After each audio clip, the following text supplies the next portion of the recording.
Yes. Yeah, it goes by region. Yep. This Because is the one that I I've- found for you on US. Oh, we're just testing it, see if we have access to everything. Right. And then EU, I don't have anything for you. There's only 2 EU profiles. One is 0 games Alright, played, Zach, and one's let's 2 do games this. played. User joined your I'm channel. trying to figure out what heroes I don't own. No, Oh, I yeah. think not. Yeah, I do not own... Oh, wait, I'm banning. Yeah. Okay. No, you don't get access to everything. No, you don't. You don't? No. Nope. Ban something out there, tool, quickly. Just see if you can lock in something you don't own, even if it's grayed out. User disconnected from your wait. I'll do channel. the can't even select something I don't own. I do not own the Lost Fight. Oh, wait. This isn't my profile, that's why. Oh my god, first The pick Illidan. AI! The AI first locked in picking Illidan. Illidan. Yo, how I like- cannot lock. Yeah, I can't pick something I don't own. Yeah, this isn't my profile, that's why. Okay. Well, can't you use the Nexus bundle shit? it's Theoretically, you over. should be able to. I Uh, can send even my if you- battle tag Even if you that were to helps. make a brand new account, you should be able to, like, they'll give you the free Nexus bundle. I think the texture expired by now. I think it was until 22nd of May. Not sure. Yep. I'm just Nexus going to check it bundle out. is not edible Oh. anymore. Wait, is there a guy named The Biz in Marauder Oh, Clan? you can still get the mega bundle. Just checked. Alright, so I have Oh, you can nobody on. There's no games with you on Hot Slugs, so you don't have an account. Are you NA or EU, Floppy? I'm EU. Do this.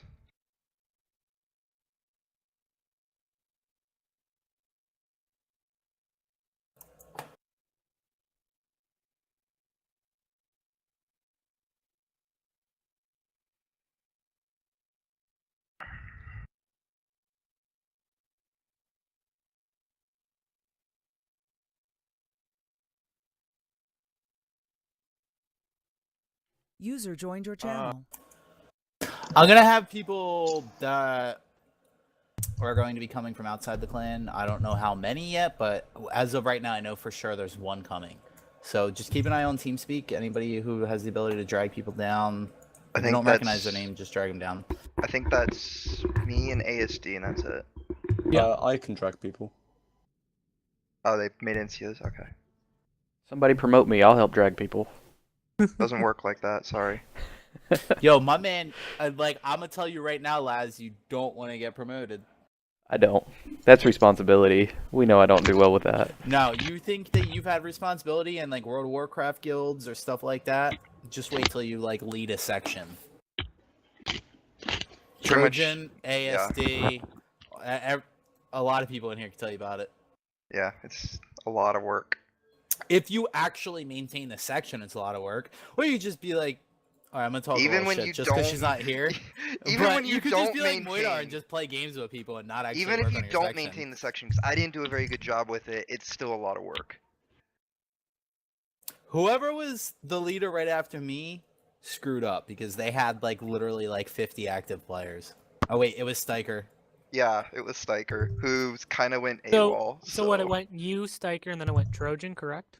Yeah, and Trojan probably got left in a really bad spot. I got left in a Yeah. horrendous spot. Yeah, Not to mention the fact that the game itself kind of was, wasn't doing great at the time. I had like 60 active members. Like I mean active members. I don't mean people in the section. We had like probably 200-300 people in the section at the time, but 60 were active. Alright, Floppy, are you on EU right now? I can sign onto EU. Sign into EU real quick. I just sent you a friend request so I can look at your profile and I'll build it that way. I see that we are 10 now in the list. Yes, we we have do have 10. That also requires Kara to get in TeamSpeak, which he just did. Okay, good. Hopefully his friends come too, because Hey. I still have 2 more people coming. But Is we're that- at can you exactly put 10 Fabi with down Satch here? and My Maz. buddies are coming. You have access to the... Yeah, there's some Doc. people up in the lobby. Start dragging them down, please.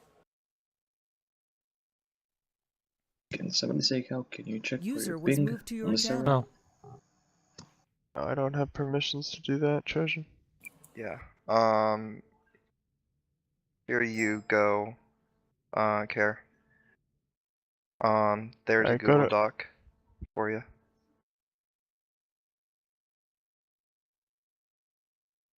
Go to bookmarks. Go to go to bookmarks.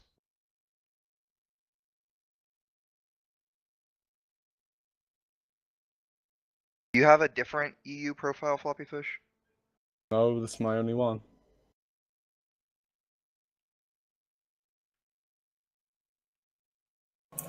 You guys move Connor down here. Give me a So are second. you Yeah, EU or totally. User NA? was moved to your Because the channel. profile you accepted on was level 4. Yeah, that's my profile. Oh, okay. Yeah, that's what I mean. Okay. Alright, and let's do this. That's What do how you... I instantly knew that wasn't my profile because he had 10 days on the account. What role do you Mage want Wars, to? What top. role do you think you User want to play? left your channel. Whatever Diablo is, that's the only character I know how to play. Well, I know what we're banning against them. Yep. Damn! I was You trying to... should have stayed quiet. Yeah. There are others that I can play, but I'm not very good at them. I just took care of that. Alright.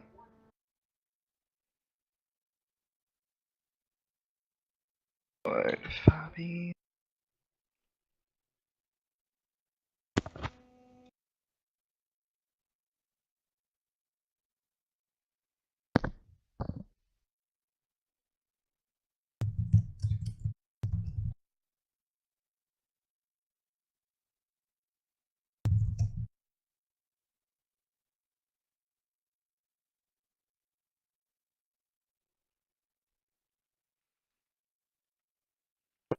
What's going on right now? We're creating the spreadsheet to get the teams created. Oh, okay. Do we play on EU or NA? We're gonna be on NA. Okay.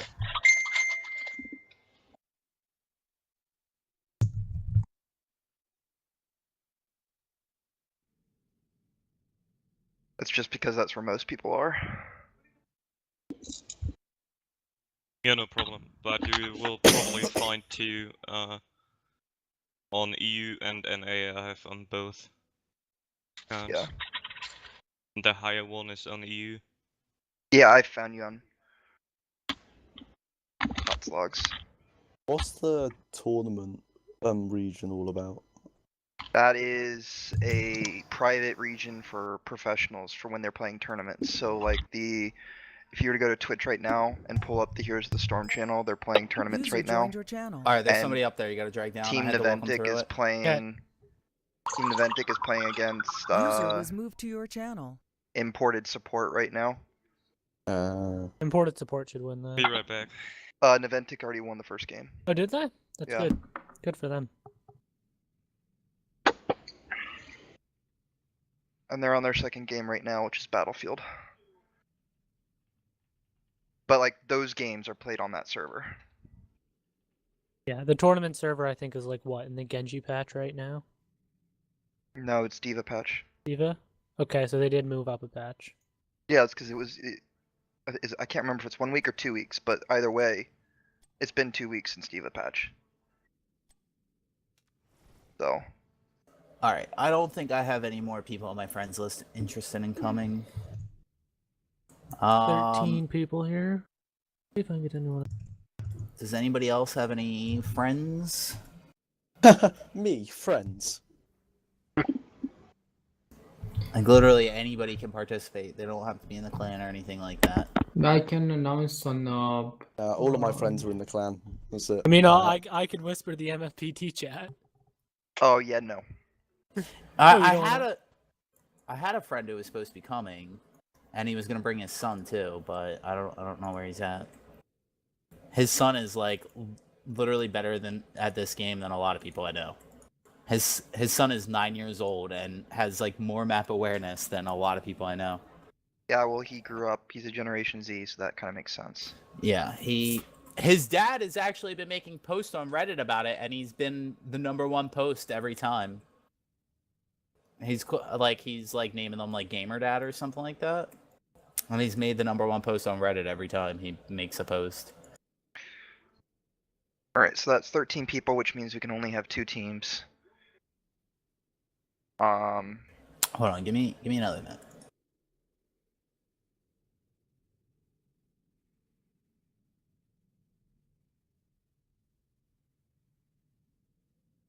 A lot of my friends that I have on are AFK. Or Moidar.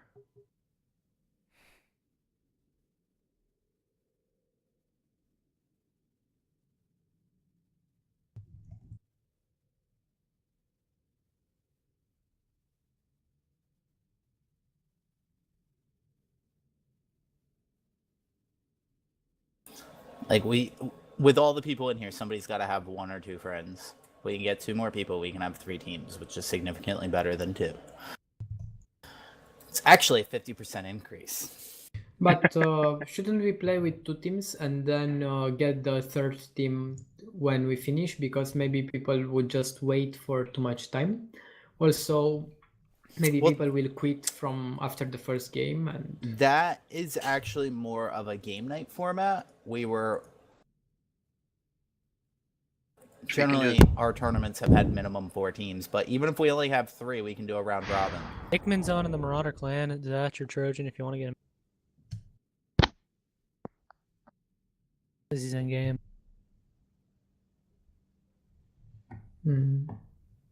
Holy crap, Ickman? That is... I've not seen that name in a long time. He's actually not What? part of the clan anymore. He was removed for inactivity. He's the one that got me into the clan. And he like sort of disappeared. Who? Manby is whispering one of his friends too, so. Oh, Manby, I don't know if you set a hotkey or not, but you might need to set a hotkey to be able to talk. I don't know.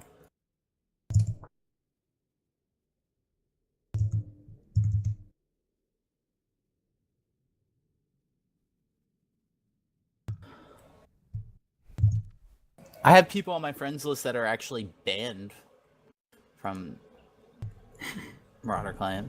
Like, I still have Dendra. He's currently playing on Haro, but... Okay, so Ickman's coming. Later. And he doesn't have TeamSpeak. And Lit is coming. So that'll And be who? 3 teams. Lit. It's Manby's friend. So, what we should do is just...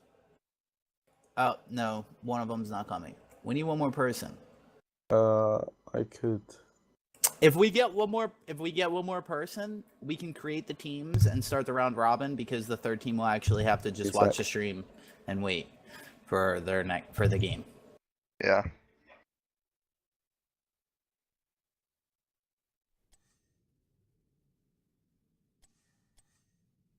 And if your team wins this, you get a fancy award in the clan. Fancy.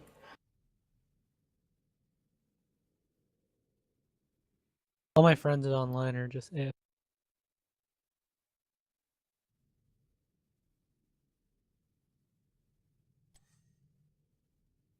Oh wait, I think I have one more person coming. Broccoli.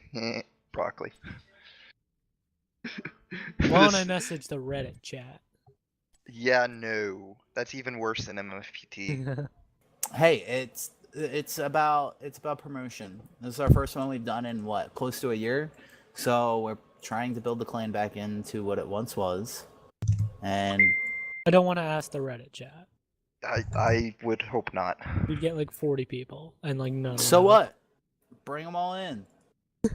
Seriously. Gotta have numbers to. If you be want to able make... coordinate that shit, go ahead. I'm not doing it. Fuck it, I'll do it, bro. I've posted tournaments for 40 people without your fancy spreadsheet. Yeah, look, the spreadsheet is just to help you create the teams. That's all it is. I know, but I've coordinated tournaments at a significant size for this clan before. I can do it again. Yeah, but did you have prep time versus? Yeah, and it all went down the drain when half the people didn't show up, and then 20 people who didn't sign up showed up. So I know. I don't think you'd be too good opening the doors like that. I mean, so far you're already like almost a quarter of an hour behind schedule, and teams aren't set. We're nowhere close to game starting. You don't want to bring in a bunch of random people. It doesn't actually look good for the clan. You got to be organized if you're going to open the floodgates. As much as I think that what you just said sounds nice and fancy, numbers are kind of what we're looking for right now, and then organization comes down the line. Can't organize what you don't have. You're not going to get people if you aren't organized enough to get through the event that you're inviting them to. Oh, I forgot. You were a section leader before. All right.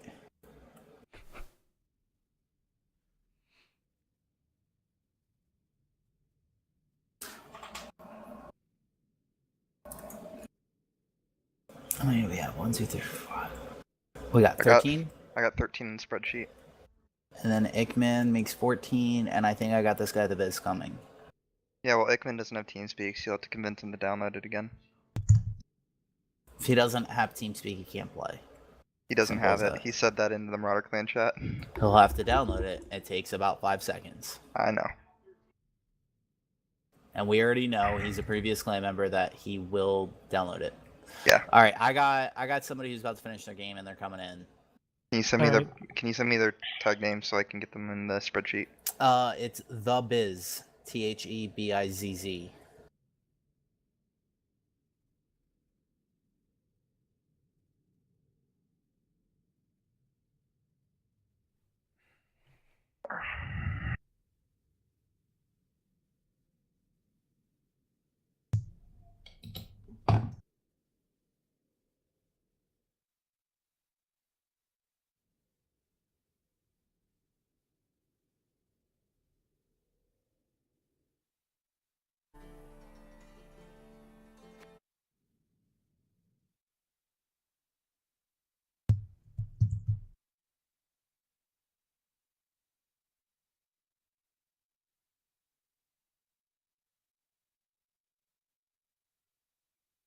By the way, the 23 heroes, it's up until the 29th.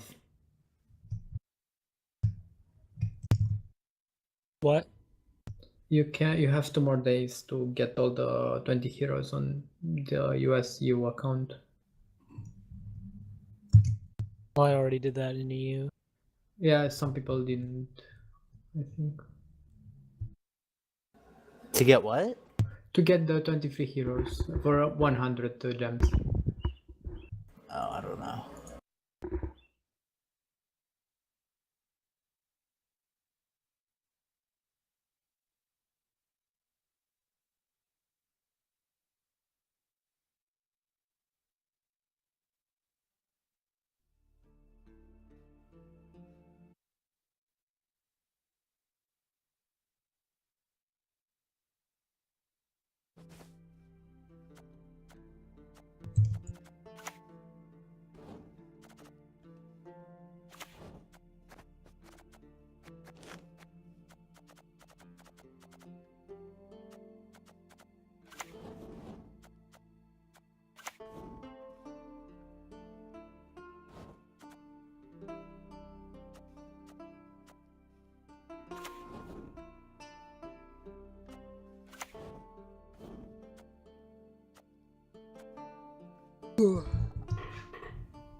I'll be right back.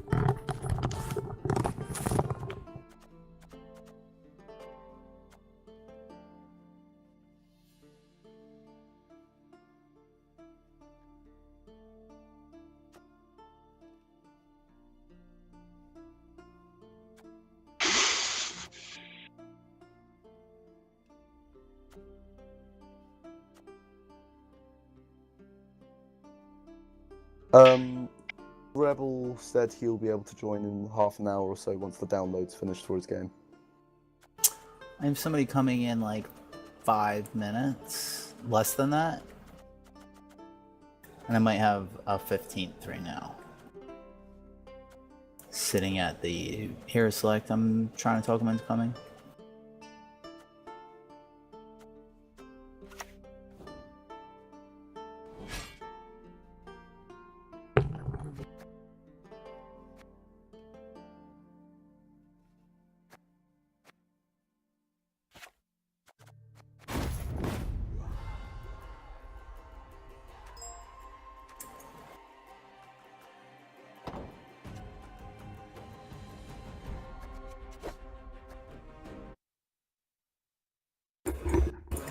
Yes, Niantic won. That was the second game. Is it a best of 3 or is it a best of 7? I thought.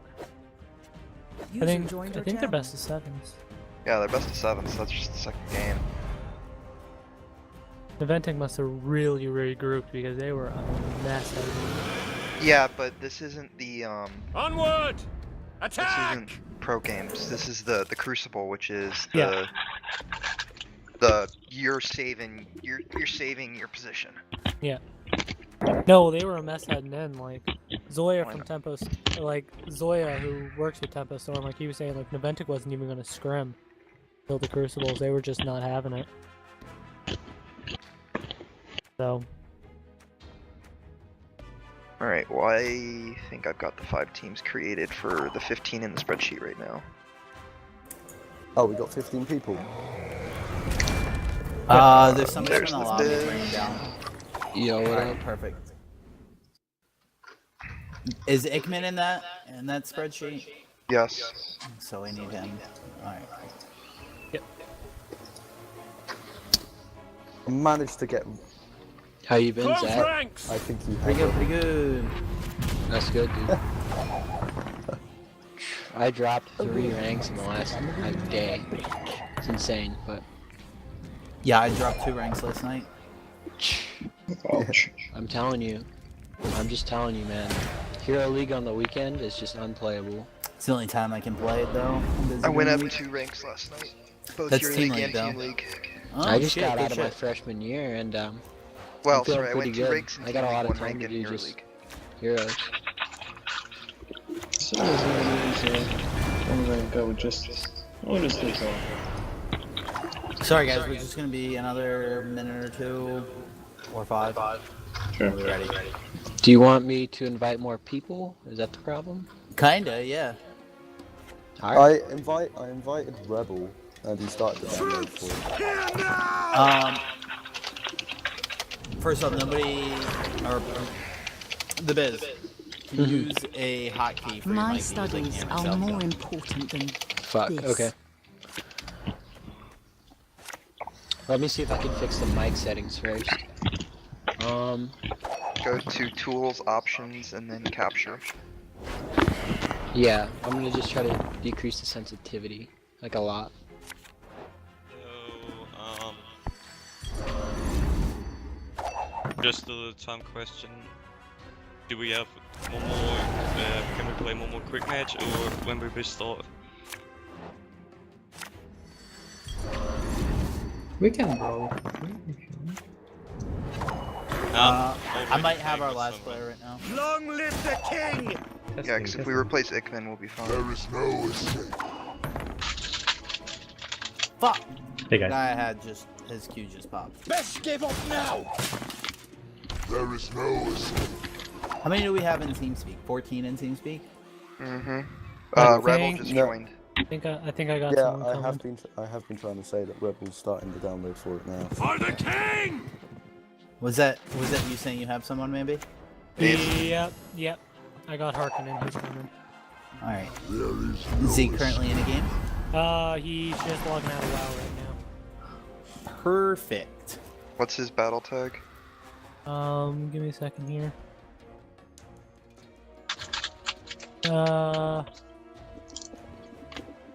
How can I help? Harkonnen, 1584. HARKAN? Konin.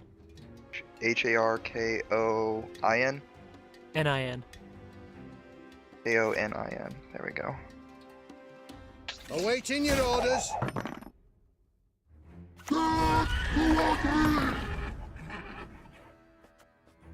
But we're broke as shit peddlers. To arms! Yeah, I think he's still rather new to the game. I know he does have quite a few characters though. I'm not sure what he's comfortable with. Looks like support.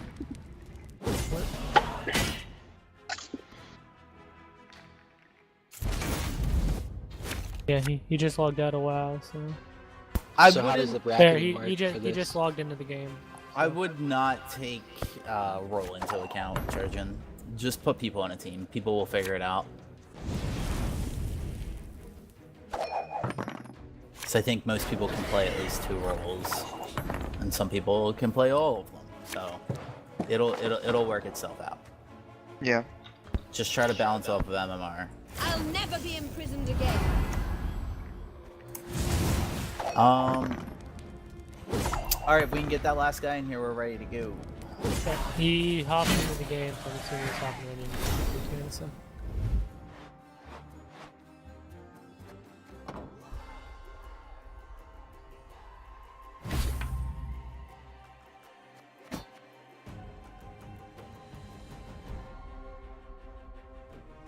Yo, can anyone hear me? Yep. You guys getting any echo? Nope. Not anymore. Any feedback? Nope. A little bit of echo. Yeah. Only when I talk, when Okay. I'm loud. Well, I'm trying to fix the loop. I'm just gonna switch to push to talk. No sweat.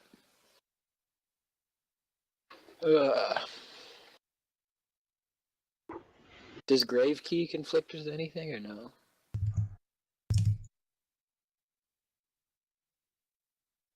Yet? What? Or what's a good key that doesn't conflict? I usually use left control. When I go push to talk. Because in Heroes of the Storm, all that does is just bring up your talents. Okay. Well, that works.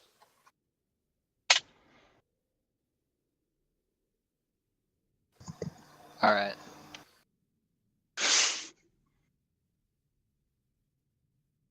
I got to take a leak. Champion, you got Harkonnen coming into TeamSpeak. Yeah. He's in the process there. Might have gotten Shadow Sever as well. He's in game, and I was talking to him, but I think he's watching HGC. So we're about to start. Yes. Yeah, we're just waiting on one person. Okay. Once he's in here, I'll hand out the teams and we'll get started. Good.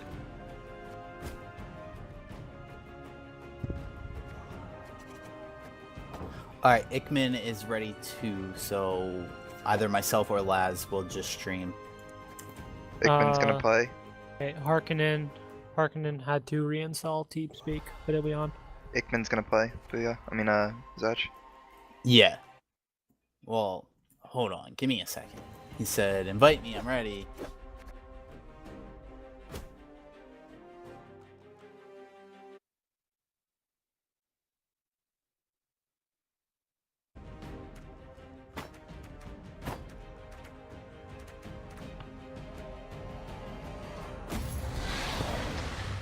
Good to go.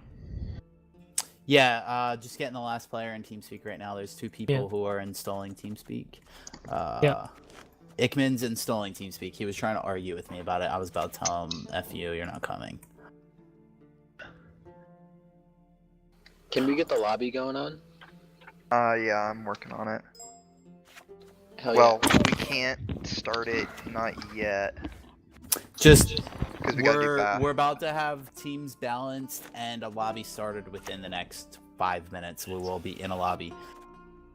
Yeah, because we gotta Alright, do well, we gotta can do map you bands. break down for me if there's any rules, if there's Yeah, any... Sag, go ahead and go through all that. Are there Okay, gonna be any... I'm gonna read the rules off. Like, are there gonna be any prizes or no? Yeah, so if you're in the clan, you'll get an award. And if you're not in the clan and you join the clan, you'll still get the award. But just give me like 1 minute. There will. Oh, Shadow's here. User was moved to your channel. Once we get everybody in TeamSpeak, I'm gonna run everything down while Trojan makes the teams. Alright, last thing, is there a way to make you guys a little bit louder? Because Yeah, you you're can kind right of click. quiet. You can right click a person's name, and then there's a change volume, and then there you can raise it or lower it.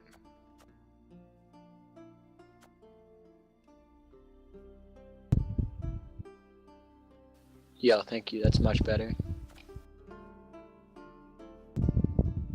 You said Shadow server's coming? Shadow just joined. Join the lobby. Now Laz can stream too. Well, do we have somebody who's got the stream key for our clan stream? Laz should have it. Coman, you should have given it to him. The clan stream is hosting my stream. We don't have to stream from it. Well, that is a little ridiculous. We should have the actual stream, but that's fine. They asked if I wanted it, and I said I didn't have time to set everything up and make sure it was working properly just to host me. Okay. How many people do we currently have TeamSpeak? We're waiting on Ikman, I think. Ikman and Harkonnen.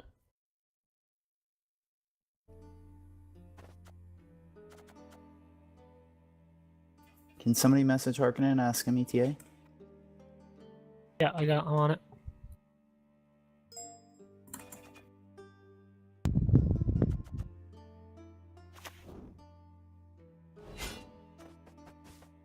Yep, no Shadow, you're here on timer. Still making the teams.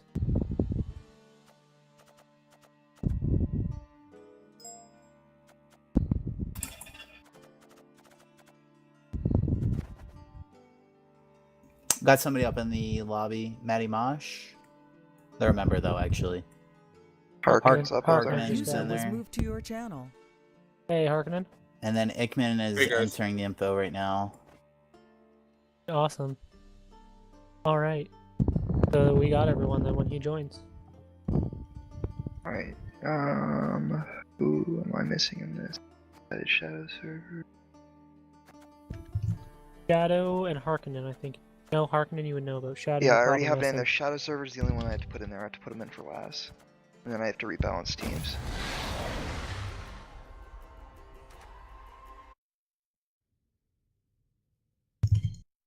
So when Ikman comes in, we'll have 18.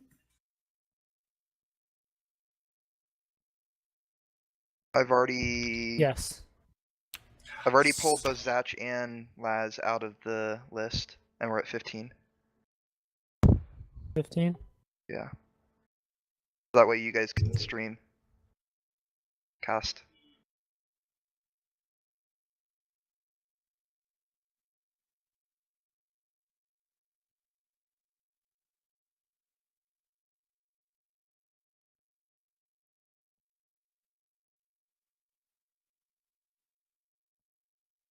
How are we making teams? Yeah, I'm the teams getting are being them. created right now. Yeah, how? Off of an MMR balance, Trojan's looking everybody up and he's got an Excel document open. I'll link it right here for those who just joined. You guys can kind of see kind of how he's moving the teams around. Let's check everyone's MMR.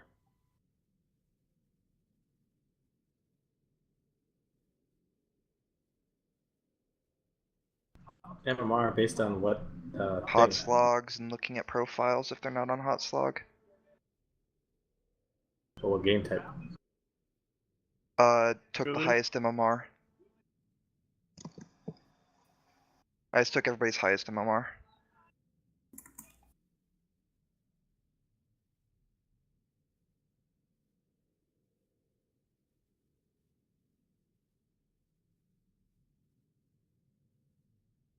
Is settled teams or is it still in the process? Almost done. Ikman's got like Okay. 30 seconds to join TeamSpeak or he's not playing.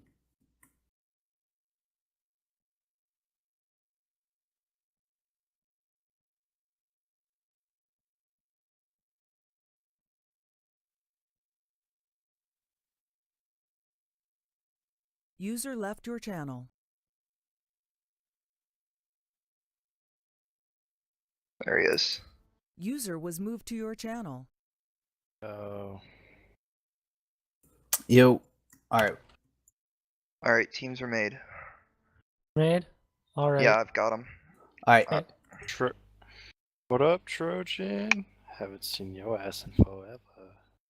I am going Let's to. I'm going to quickly read off the rules.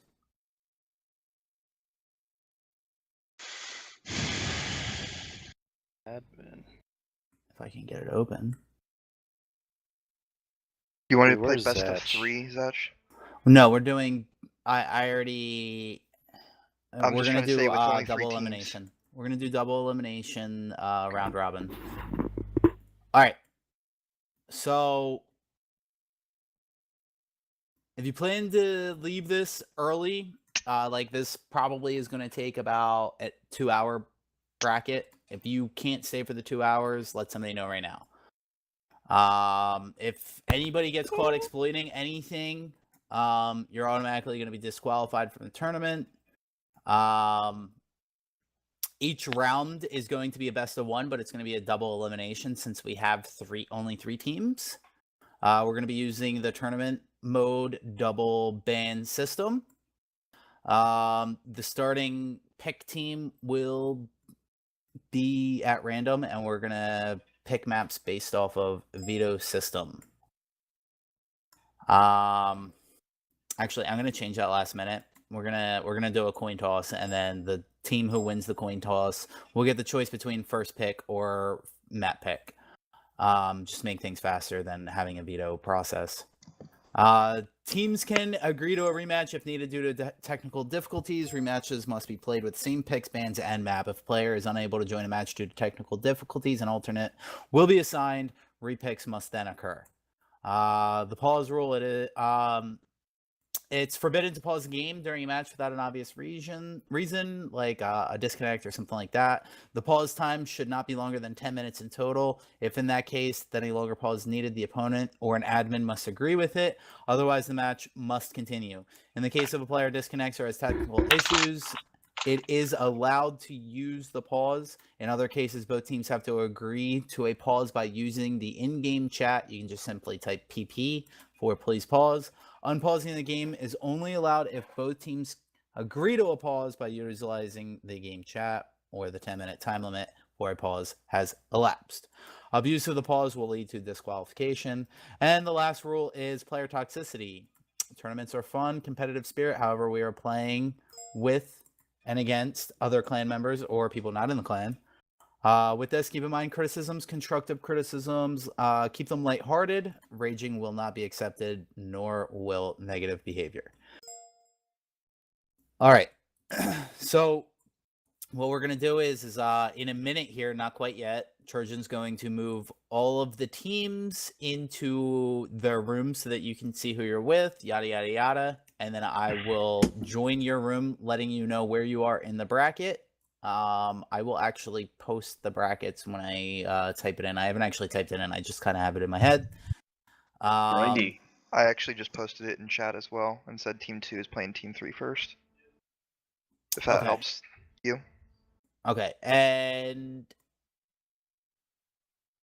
other than that, if you are not going to be playing, we will be streaming it. Laz and I will be casting the games. And lastly, I do just want to welcome anybody who's not in the clan. This is Marauder Clan. We're a multi-gaming community. As you can see from our TeamSpeak, we cover a lot of games. This is an odd time for both North America and Europe, so there's not like a whole lot of people on, but we have a decent-sized community. If you are interested in other events like this, that will be starting up weekly and monthly events for Heroes of the Storm.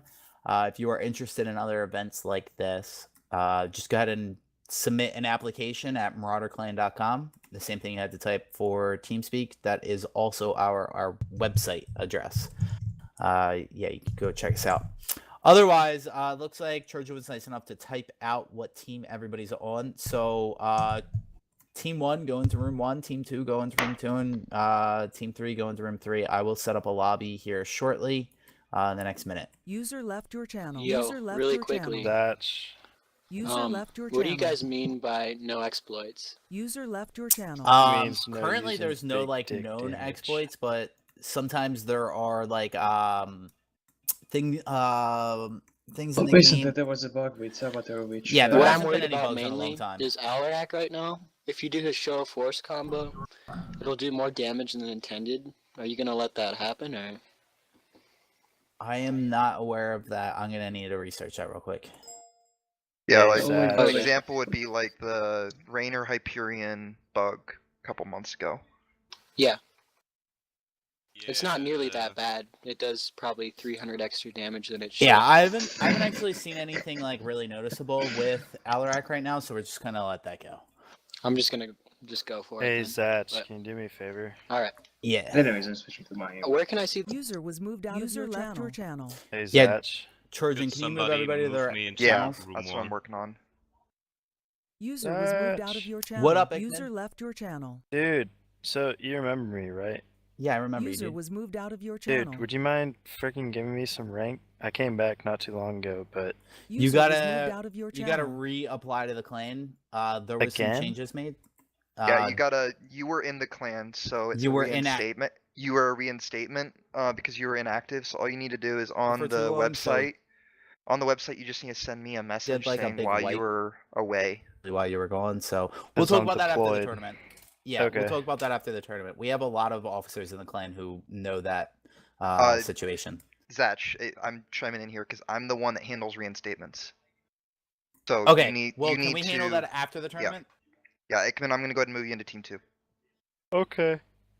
User was moved out of your channel. And then Conair is also team 2. User was moved out Berg, of your are we channel. streaming from here? Who's playing or- first? I guess we'll said use team, yours since Marauder Clan's hosting you. Yeah, I just said team 2 versus team 3 first, so Okay. if that makes things easier Um, for you. It can be done anyway. I'm gonna go into my team now. That's perfect.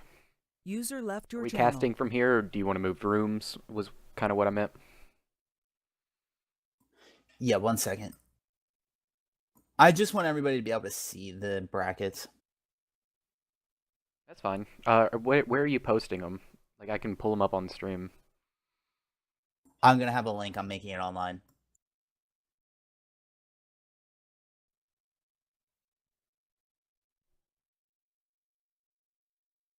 User left your channel.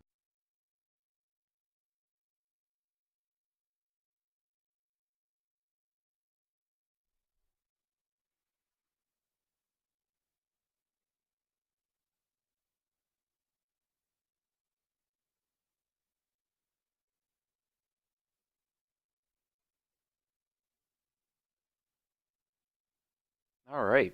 Well, we are getting ready to start here today. We've got our teams all set up. Everybody is just kind of waiting for the go sign here. We know that Team 2 is playing Team 3 first. So the way this is working out is this tournament is set up in such a way that anybody that was interested in playing the tournament had the opportunity to join our TeamSpeak today. Be they members of the clan or not, they could join our TeamSpeak, and we would pull them into our lobby as we asked them a couple of questions about their playstyle, pulled up their MMR, everything like that. We set it up into a giant spreadsheet, made some teams off of it, so hopefully we have some pretty balanced teams today.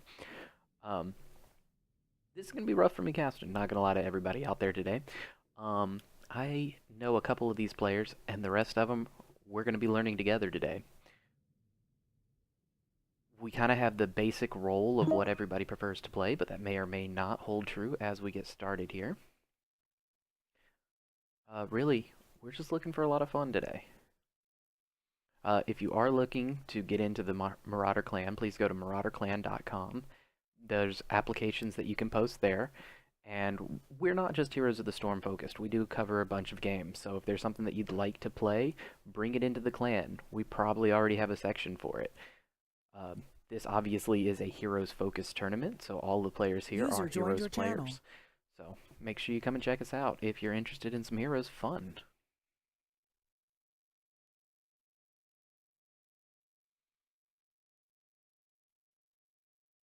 I'm going to get us in the stream room. We have a stream room. User left your channel.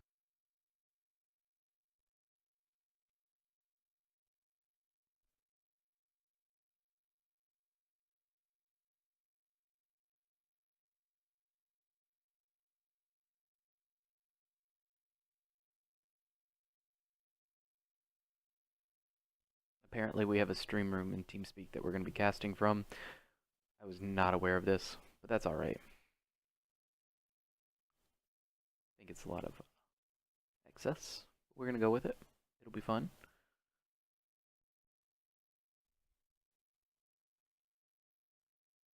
You were moved.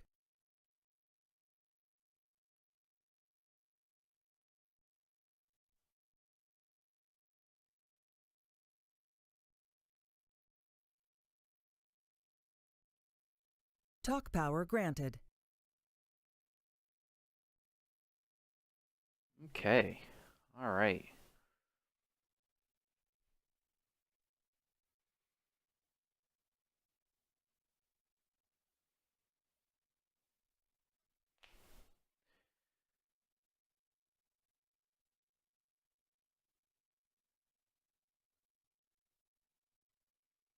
The stream's looking okay out there. Let's go ahead and get some music going while we're waiting. This is some When I'm Grandmaster, when I'm Grand I keep clicking on the wrong links. This is gonna be some StarCraft music, but I think it's pretty fitting for Heroes 2. I will play faster. They'll call me Bonjour, just like my name was Flash. When I'm Grandmaster, I will play faster.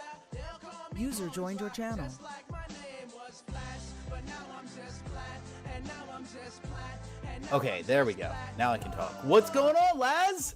Hey, are we ready to get started now? We sure are ready to get started. Our first map is going to be on Infernal Shrines. Perfect. What a fun map to get us started today. Have they started the lobby already? I am creating it as we speak. I will Very invite you good. first. Very good.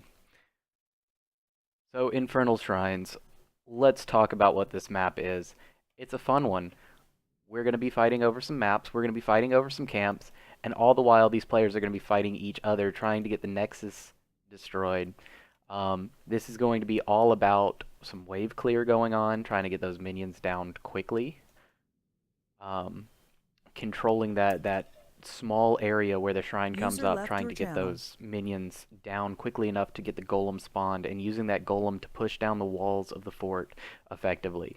Meanwhile, you're going to have to balance things like camps on the far side of the map, lane soak on the other lanes that the golem is not pushing in. All of these things are so important to what's going on. Teams are really going to have to balance a lot. As you can see, the lobby is being built, but I'm not able to move into an observer spot. I don't know what I'm doing, gonna be honest. There we go. Taken care of for me. So the Infernal Shrines is a fantastic map to really judge everybody's coordination, which is going to be interesting because, like I was explaining a couple moments ago, these teams are not teams that practice together. These are players that maybe they've never even User seen each joined your other channel. cross paths before. So they're going to have to work out the coordination to get these shrines under control, coordinate their pushes, get their soak, get their camps, all while this might be the first time they're ever playing together. But it definitely won't be the last, because User left here your at channel. Marauder Clan, we're all about gameplay. So whether it's just getting together for a couple of quick matches, maybe some brawls, maybe playing against AI, maybe we want to take a break from Heroes, so we step over, we play some Hearthstone, we play some World of Warcraft, you know, whatever. joined your It's channel. all about that gameplay and having somebody to play with. So while this may be the first time they're playing, it definitely will not be the last. All right, here we go. We are getting team set. Will be set up right here in just 1 second.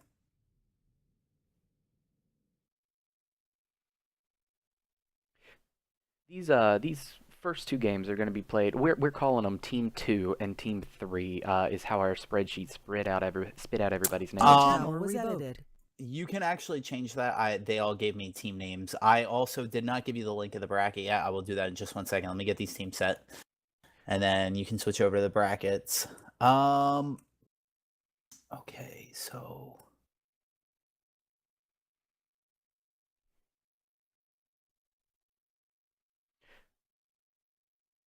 I won't go over the players just yet. Then we'll wait for the official team names to come down from the top. Right now, everybody's just joining in. They're probably in their own TeamSpeak channels right now talking about champions that they can play, trying to get together some symbionts of a team comp. Like, oh, hey, do you play Dahaka? Cool, you played Dahaka. Well, I play this guy that I think synergizes as well with him. So they're going to be trying to get that together right now. This is going to be a really interesting day. I'm really excited to see what kind of shenanigans and tomfoolery comes of this. It'll be a lot of fun. And of course, the main point of this tournament is fun. The secondary purpose is getting more members involved. So we have a couple members from outside the clan that have joined. We're of course streaming this, where it's going to be uploaded on YouTube, I imagine. All of this in anticipation of growing this channel more, growing this community more, growing this section and the clan as a whole more. So we get more teams, we get bigger events like this. We can start hosting events that have larger prize pools. This is going to be a lot of fun.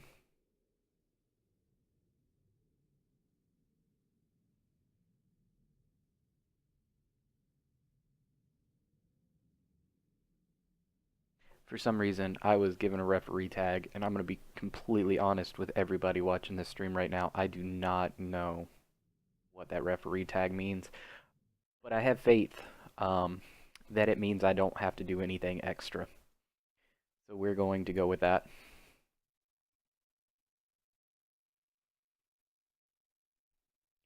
Should be a lot of fun today. I'm really interested to see what comes out of this. I mean, I can't stress it enough. These teams have not been practicing with their team comps. They have not been practicing with one another. They didn't even know what team they were going to be playing on until 5 minutes ago, 10 minutes ago. So they are quickly throwing out whatever they can play. And as you can see, we have a couple of members here that may have only played a couple of games. I wish I could look at profiles right now, because that would be pretty interesting. Actually get a chance to look at some of these players more in depth. I think I can through other ways. Let's see. We're going to look at Floppy. I mean, we've got a player here. Not all these players are always playing on US. Let's go ahead. I'm going to say that as a disclaimer. Floppy here I do not think normally plays on the US, but I mean, we see this account has 2 games played. And then we can compare that to somebody like, you know, Ickman is up there with a nice gold border.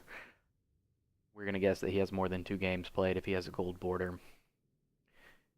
Here we go. I mean, we've got some Kalthas. We've got some Johanna. He's all over the place. I mean, we have 4 champions shown, 4 different roles shown. There's no telling what's coming out of this guy today. And that's what makes this so fun. It's going to create a great show for everybody today. The Shadow server, Shadow, he's a member of one of the teams that I practice with on a normal basis. I kind of have a couple ideas what he might be pulling out, but again, all over the place. He's a great player. We are not going to be disappointed by whatever he decides to show up with today. User joined your channel. All right, our teams are set. We are ready to go. I'm gonna double check the verification that everyone in here is currently ready. That's great. I was just telling them a little bit about what we're doing here today, Zach, and how these players, we don't even know what they're going to be playing today. They can play a little bit of everything. It should be fun because I know a lot of people have their comfort picks, and okay, one team is not ready yet. I know a lot of people have their comfort picks and their comfort roles and things like that, but they might have three support players. Generally, you might see a team with 2 supports, but you very rarely will you see a team with 3 supports. So it should be fun to see what people play, and it's going to get them outside of their comfort zone. And it's All gonna right. be so entertaining to see what kind of compositions are taped and tattered together from all these scraps that people are throwing out. I am getting ready to start this game, but I also just gave you a link to the brackets. Perfect. Let me open that up. I'm going to put that on stream here. We are going to take a quick look at that.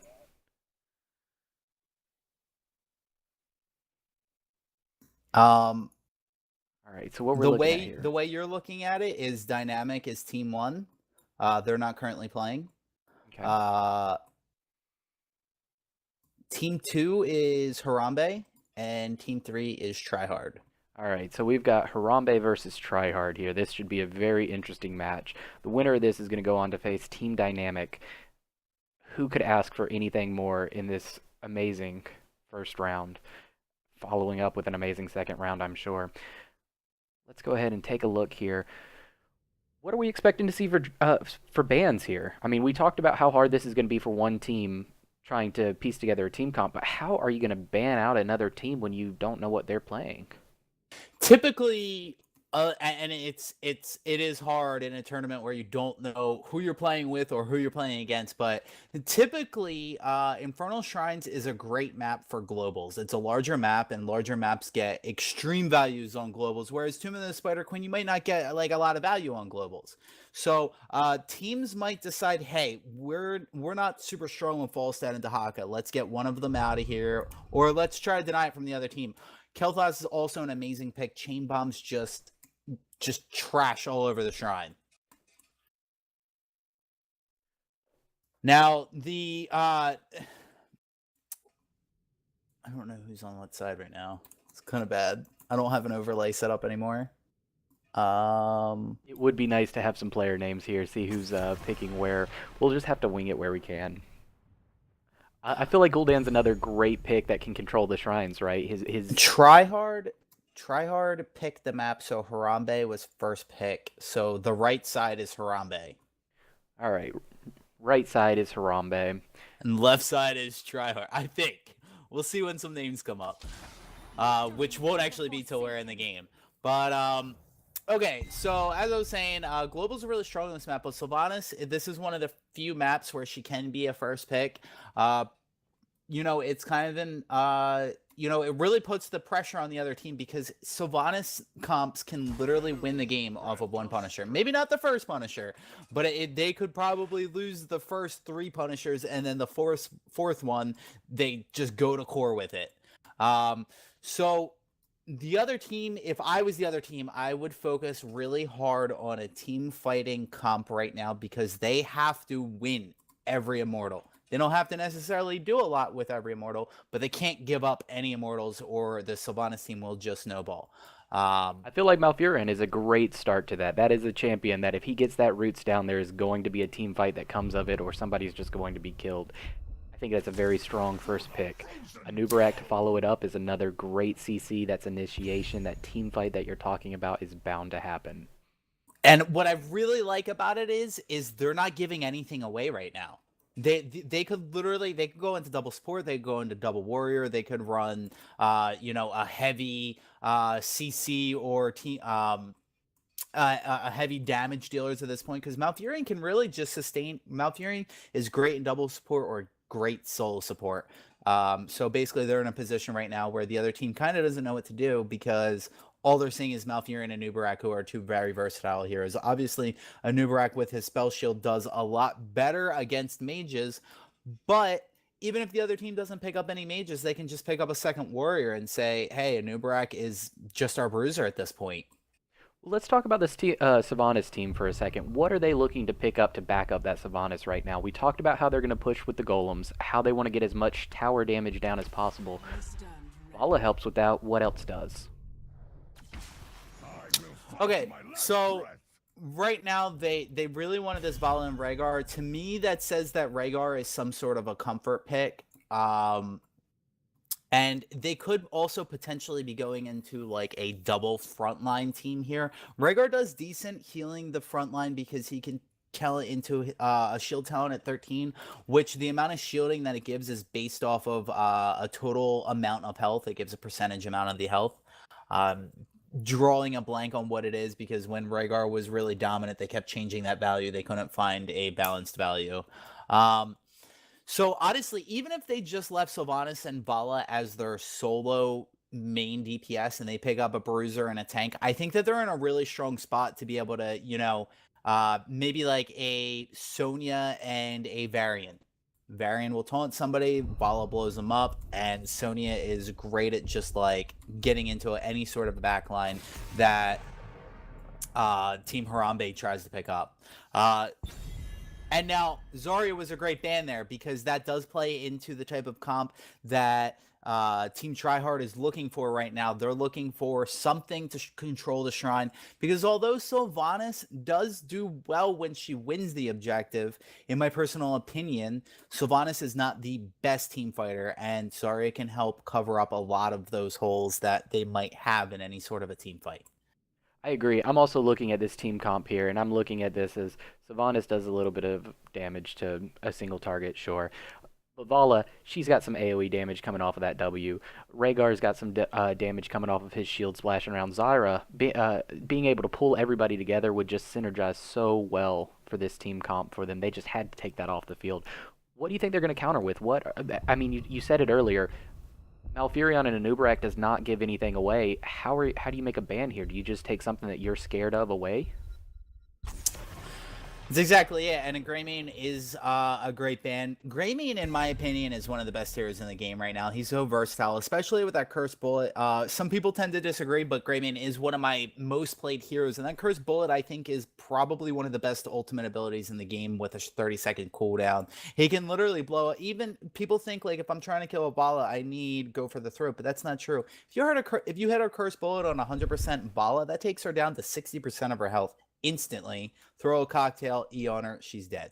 So Greymane right now, he can kill tanks, he can kill backline, he's an amazing assassin right now. It was a great ban, especially on this map. He plays extremely well on Inferno Shrines, because for Greymane to keep up his attack speed W buff, he needs to hit something, and there's a lot of stuff to hit on Infernal Shrines.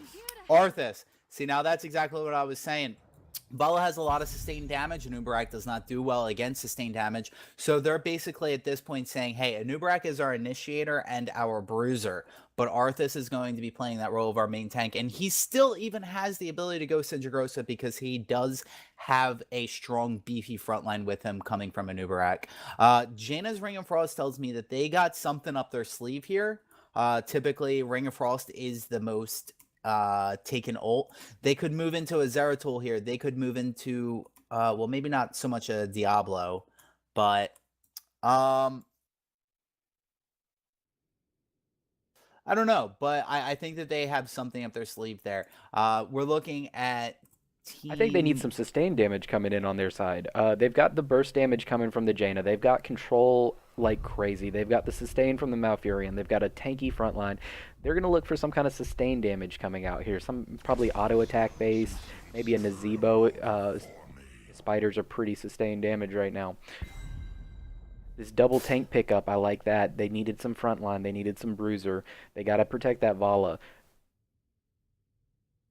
Yeah, I think that team, what is that, Harambe, has a really great comp right now. Leoric was especially a great pick against a double warrior comp. Leoric shreds warriors. He's also got great shrine control. He adds some wave clear with his skeletal swing. And Diablo is great at setting up picks, and this map is a heavy rotation map, which makes picks amazing. Can you send me a link to your stream? Yeah, the stream link is www.twitch.tv/Lazarus. Let me get that typed out for you real quick. Ooh, a Zeratul. I was not expecting that. I do love it, however. I think that gives them a well-rounded... it's not necessarily that sustained damage that we talked about, but that Prism is going to really allow them to set up the kills that they want. They're going to be able to pick out members that they don't want to fight or members that they do want to fight and get ready to chain the CC, get the burst lined up, and really take that one person out of the fight and roll through with a 4v5 at that point. Yeah, and like I said, Zeratul is a great pickup. Zeratul and Jaina synergize so well. Jaina can put a bunch of burst damage into somebody, and then Zeratul can clean it up. Also, they have synergy with their ultimate abilities. Zeratul can throw down a Void Prism, and Jaina can throw down a Ring of Frost, and then Zeratul releases it, and hey, free Ring of Frost, you can't dodge it. So over here on the right side, we have Team Harambe, and playing Vala is Ikman, playing Leoric is Zeratul, Conair is on Sylvanas, Flopsy Fish is on Diablo, and Rhaegar is being played by Sleepy Sheep. And would you like to give a rundown for Team Tryhard? Tryhard, we've got the Zeratul ran by Karuzin. We'll go with that. Anubarak with my boy Shadow running him. He's a very good tank. I expect to see some good initiations out of him. Jaina ran by the Manby. Malfurion has Harkin at the steering wheel, and Arthas with Rock Dog. This is going to be a very interesting game. Yeah, I think both teams drafted really well. There was a lot of counter picks, especially with that Leoric pickup. The Zeratul Jaina was a great combo after they knew that the other team had two great targets to pick off with Sylvanas and Vala. And they just had both teams have a heavy front line with a lot of potential damage in their back line. And I think they've got the peels that they need to keep that back line chugging away, continuously putting out that damage. I'm interested to see. I think it's going to come down to Team Harambe. Again, that's our blue side. They're going to have to get the strong initiation on the targets that they want. Otherwise, I think they're going to get pushed out a little bit. They don't have that same sustained damage that Team Tryhard... No, Team Tryhard is the blue team. Team Tryhard does not have the same sustained damage that Team Harambe, our red team, is able to provide. That's exactly right. If Team Tryhard does not get a kill right off the bat in a team fight, they need to back out. They're very heavily cooldown dependent on that Jaina and the Zeratul as well. The Zeratul, when he goes in, he's going to have a lot of damage coming in on him, and he's got to watch out for that Diablo, because Diablo is going to try to stun him into a wall and not give him the ability to blink back out of the fight. But I would say that the overall team fight, I would like to say that Team Tryhard has a great team fight, but all Team Harambe has to do, like I said earlier, is win one key Punisher, and they can snowball the game at that point with Sylvanas. That Sylvanas is going to be very good here. I know you kept talking about the late game Punishers with Sylvanas, but I feel like the early game is also really good to have Sylvanas with that Punisher. I mean, I feel like most of the early Punisher damage comes from the towers hitting it. They've still got lots of ammo. They've still got the ability to do a lot of damage to the Punisher, and she's able to shut that down. So maybe something that would be outer walls on the first Punisher turns into a fort. Yeah, exactly. So the Sylvanas comps on this map, they can at any point win a Punisher and either A, take a snowball lead, or B, get back into the game if they are behind. Just to give you a little tips and tricks, my favorite tip for casting is in-game. If you push the letter Z as in zebra, you will zoom out. If you hit Shift Z, you will zoom out even further, so you can zoom in and out of the game. Perfect. That is exactly what I'm doing right now, is I'm playing with the various controls. One thing that I've seemed to have locked myself into is I selected a character, so now I only see what that team sees. How do I undo that?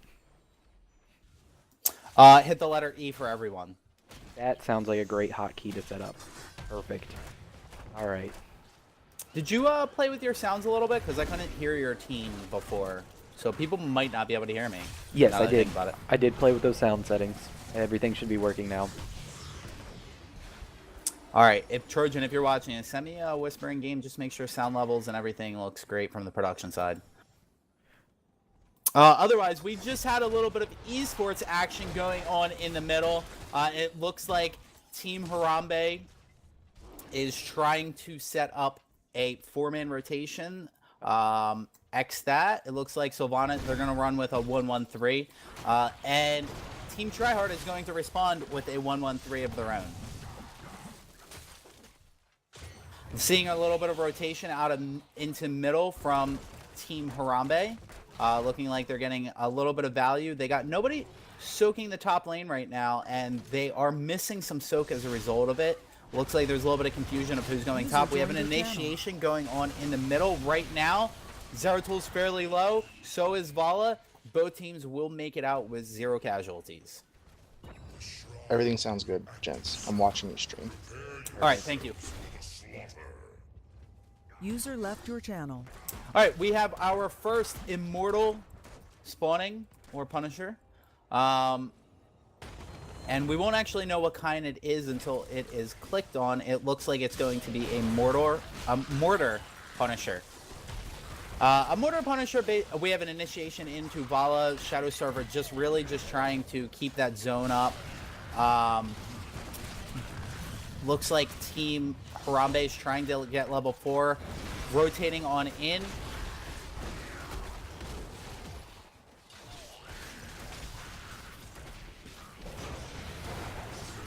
And we see Team Harambe really just pushing Tryhard back out. A noob has to get out. He's bro charging out, and Harambe has won the control of the shrine temporarily, but Tryhard has the ability to come back in here.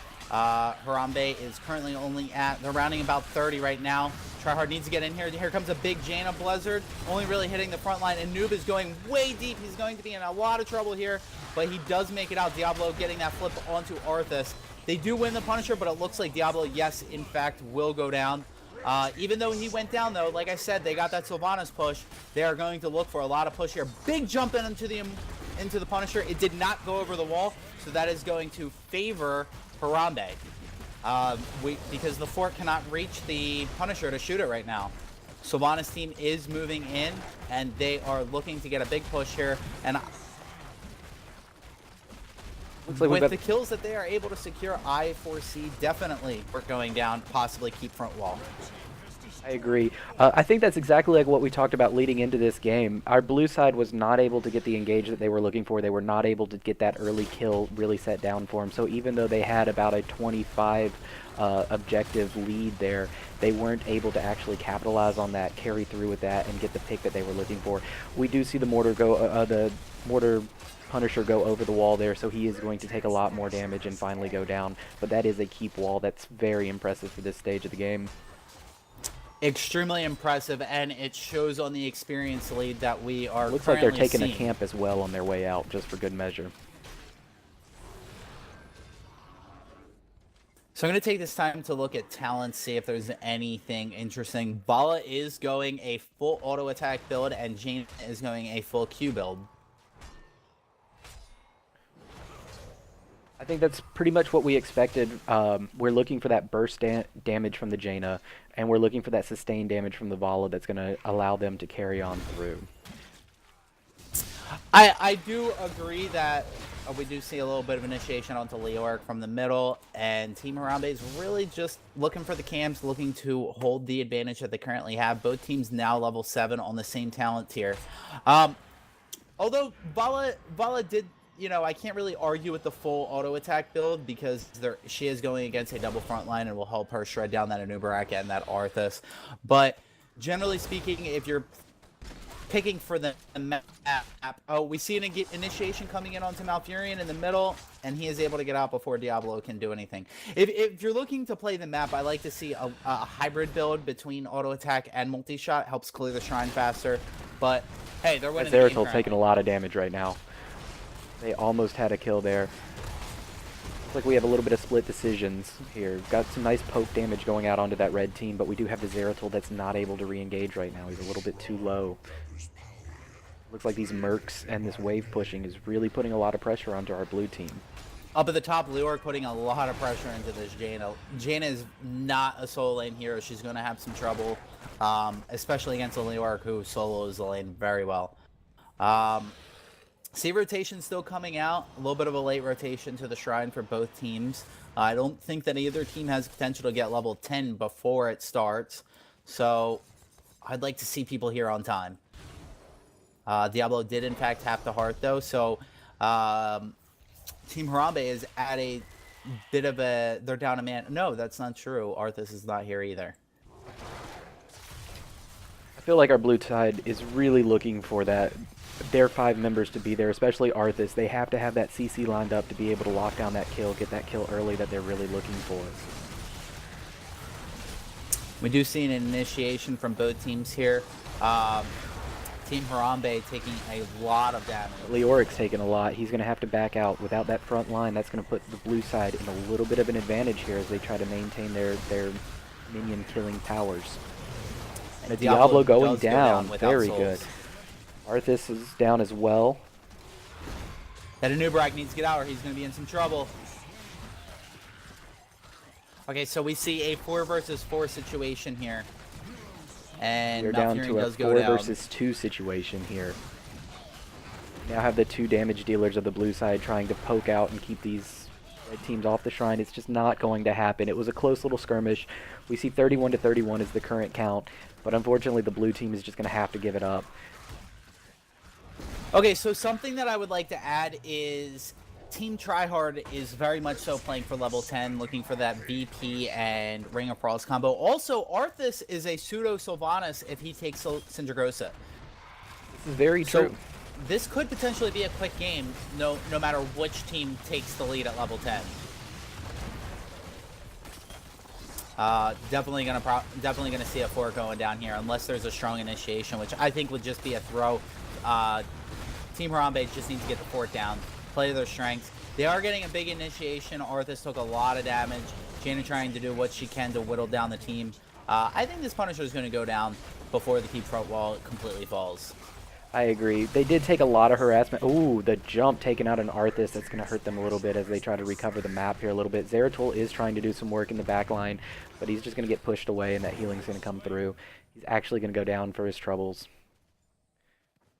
All right. So what does Team Tryhard have to do here to get back in the game?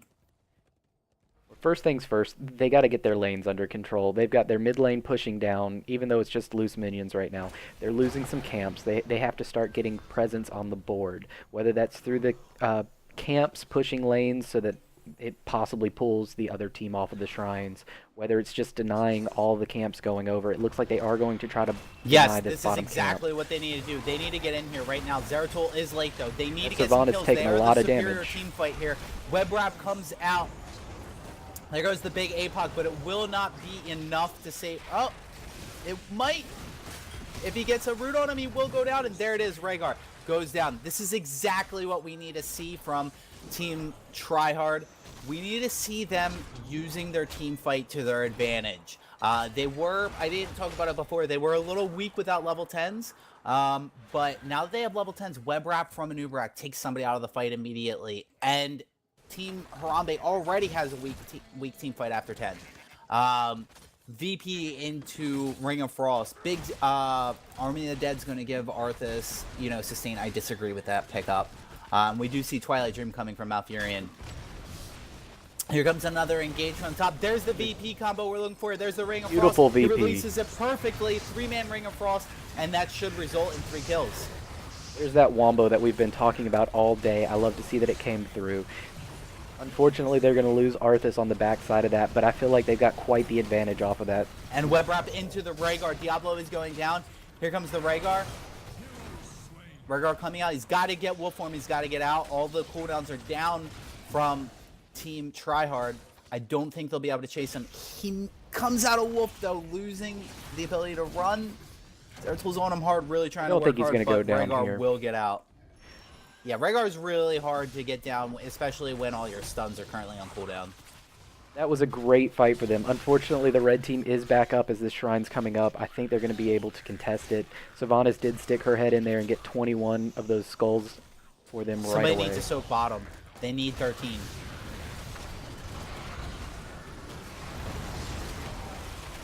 It's going to be pretty hard for blue team. They are down a lot of their ults. As we've talked about, it is an alt-dependent fight composition that they have. Twilight Dream not hitting That anyone. Vala stepped forward, though. She just got erased. A DPS for a healer. Not sure if that's an even trade, but a lot of damage coming out and totally annihilating Anub'arak. This Punisher is going keep. They still have Sylvanas up. Do you think this is going to be a keep? It's tough to say. Their main damage dealer is not here. I tell you what, if that Punisher jumps on 4 people again, yeah. That is a very good point. If they can get it to jump and they can pull it up to the middle one, they're going to minimize damage here. Arthas takes the jump. He's pulling it back to the core. It's just going to leash back to the keep, though. He needed to pull it up to the middle keep and just let the middle keep kill it and initiate on the team down bottom. Yeah, keep's going to go down here. There's a big VP, though. Ring of Frost coming out. With the follow-up. Huge burst damage. It looks like targets were a little split there. They are going to pick up that Sylvanas. This Leoric's taking a lot of damage, but he did Ghost Walk out. Diablo's still in the thick of things in the back line. And hey, look, there's Vala. She showed up. So they did, in fact, get the keep, and honestly, I'll take 2-player deaths for a keep any day of the week, especially this early in the game. For our viewers out there that may not be HOTS enthusiasts like ourselves, the keep going down does mean that there's going to be an extra minion in that bottom lane, a catapult minion that not only does pretty good damage, it's an extra body. That means that that lane's always going to be pushing. Red team is always going to have lane control down there unless there's some mercs or a hero countering that. It's a very strong play. It also opens up the core to be able to be attacked. Now that the core is able to be attacked, if they get a winning fight somewhere and they think they have an advantage, they can go straight to core and try to take out the game. We're taking amazing control of the map right now. All of these camps are red. They are painting this map, well, blue or red on our screen, but blue on their screen. And that's exactly what they need to do. They're about to round out to level 16. And when they have 16 for this next Punisher, I don't think that there's any way for Tryhard to be able to get 16 as well here. The only way that they can do it is with some structure damage or a team wipe. And I wouldn't go for a team wipe when I'm down 16. I'd be pushing bottom lane right now. I know we've talked about it before. Though, against the Sylvanas comp. We've talked about it before. That oh, here's a fight. That VP locking down 3 people. The ring following it up. Great damage. 2 down already. 1 traded for the Anubarak. There was a big web wrap right before Anub went down, but it won't matter. Rhaegar should make it out. There is a 3-4-1 exchange, and they did get level 16. There is the power of the VP Ring of Frost combo, even when your team is down the most important basic talent tier. And when I say basic talent tier, I mean not counting 10 and 20. 16 is the strongest talent tier after 10 and 20, and generally it's where your hero's build is going to be completed. The one fear that I have for Team Tryhard is the fact that if we look in the bottom lane right now, there is a catapult running up that lane with a second one coming up. Catapults cannot be hit by the core, typically speaking, because they have a longer range. Meanwhile, we have that fight going top lane, so blue team is not going to be able to answer that catapult push going on down the south. They need to back out and wait for their ult. Oh, never mind! That Vala down is impressive. They are going to be able to keep pushing on this shrine. They're going to be able to take control of it and get their own Punisher. They are pushing through. Leoric's going to get that massive heal, picking him back up. Zeratol's having to back out, regen a little bit. Zeratol currently with 8 kills. Red team, of course, does not want to let this pressure fall off. They want to keep blue team occupied, preferably occupied and not taking down these minions. The Punisher Malfurion is going to go down. Great dry Ring of Frost. Jaina might make it out. No, she backed up for her combo. That literally just turned their fight around so hard. Double VP is not going to mean enough. All around. That's going to be blue team backing off. They're going to have to go back, get some health, get some mana, clean up their bot lane. Yeah, Meanwhile, that bot lane's doing core damage right now. Shields are down. Going to let this red team take another Punisher. This Sylvanas pick that we talked about from the first time we saw it, as soon as it was locked in, it's doing the work that we anticipated it doing this game. It is strong on this map. That Vala backing it up with that auto attack damage is impressive. Leoric is that nice beefy front line that they need. And you know what? What can you ask for more than picking a champion back up from nothing to full health? Rhaegar can do that. It's a strong pick. Blue team's rallying together. They're coming out. They're gonna So meet what's this their Punisher. play here? they're losing the Punisher no matter what. I think they've accepted that. They're not even trying to push out. What's their play? I would say Bush Party right by their Bruiser camp. That I think probably would be their best thing. They've got their ults up. Except for the VP, they would be able to set that ambush, get a couple of kills, clean up the Punisher, and try to take control of the map. These camps in the southern side of the map are up, so if they did get a clean wipe, they'd be able to retaliate after cleaning that Punisher. It does look like they're just going to go for the defense behind the walls. Yeah, with it being an Arcane Punisher, it is hard to set up that. But, so, they did get a successful jump over. They didn't kite it anywhere, though. They just left it there. They need to start kiting this Punisher away. Big APOC going down, lands on a noob, and oh, and the four-person jump. Up with a jump. Here comes another keep going down. I don't know that they can win the game, though. Unless they get a kill here.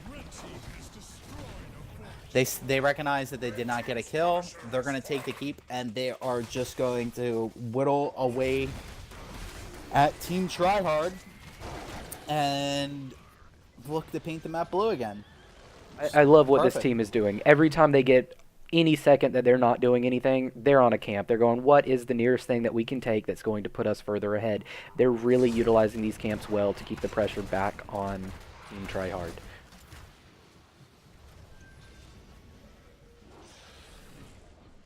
And I love how they're taking the camps too. They're not taking them at inopportune times. It's the second that they finish with another objective. They're taking a keep, going, you know, we could push. It might be, we could win. It might be a little chancy. Let's just back off, take a camp, and really get our ducks in a row. All of these camps are going to be theirs for the taking. Meanwhile, Team Tryhard's just trying to clean them up, which is denying them from being able to deny the camps. Those catapults in bot lane are making it to the core now. They've got a minion camp with them. They have to be answered.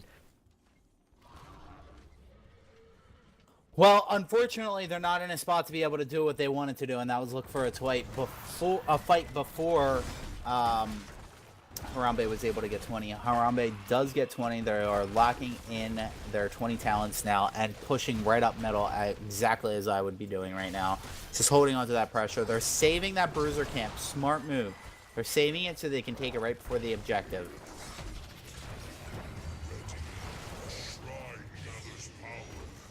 The objective did spawn bottom, though, so I don't know if they'll actually go up. Big VT coming that out. VT is strong. They get the Sylvanas. That's big. They did get the Sylvanas. Very big pickup for them. That APOC did stun a lot in retaliation. And they didn't lose anybody either. That's big.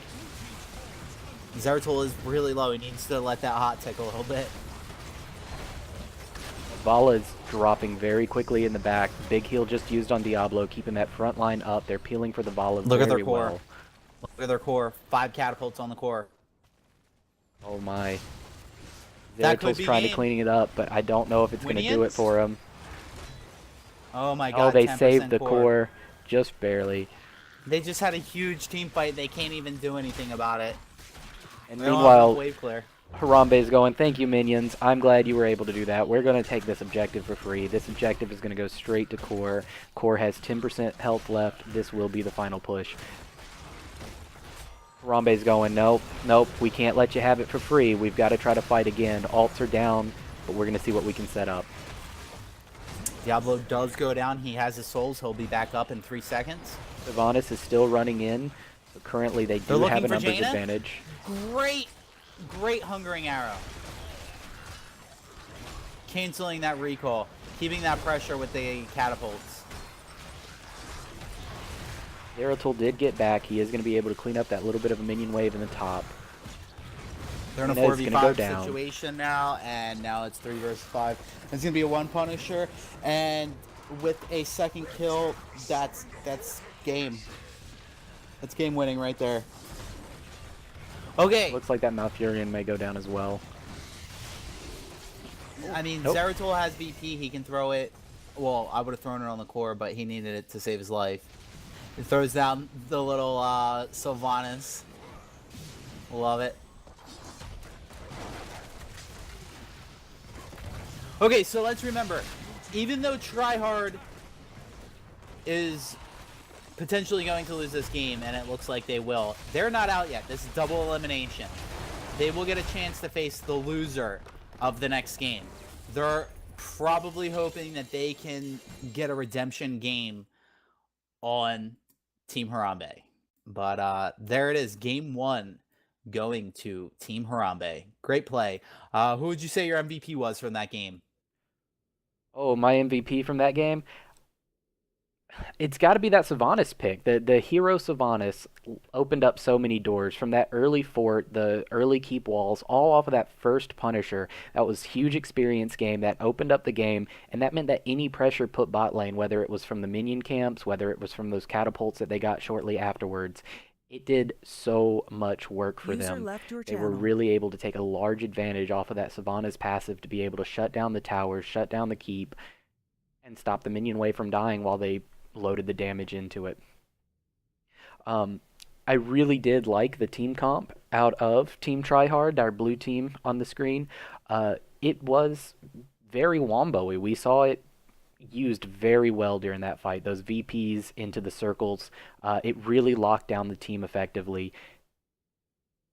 Unfortunately, there were times that they had to fight without the alts, and I just don't think the team comp was able to overcome the fact that it was really built around those alts. The alts gave them huge pressure, huge damage, huge setup, huge control, but the second they were on cooldown or all that time pre-10, their team comp just felt a little lackluster. A little bit, I'd say the real problem was probably the sustained damage.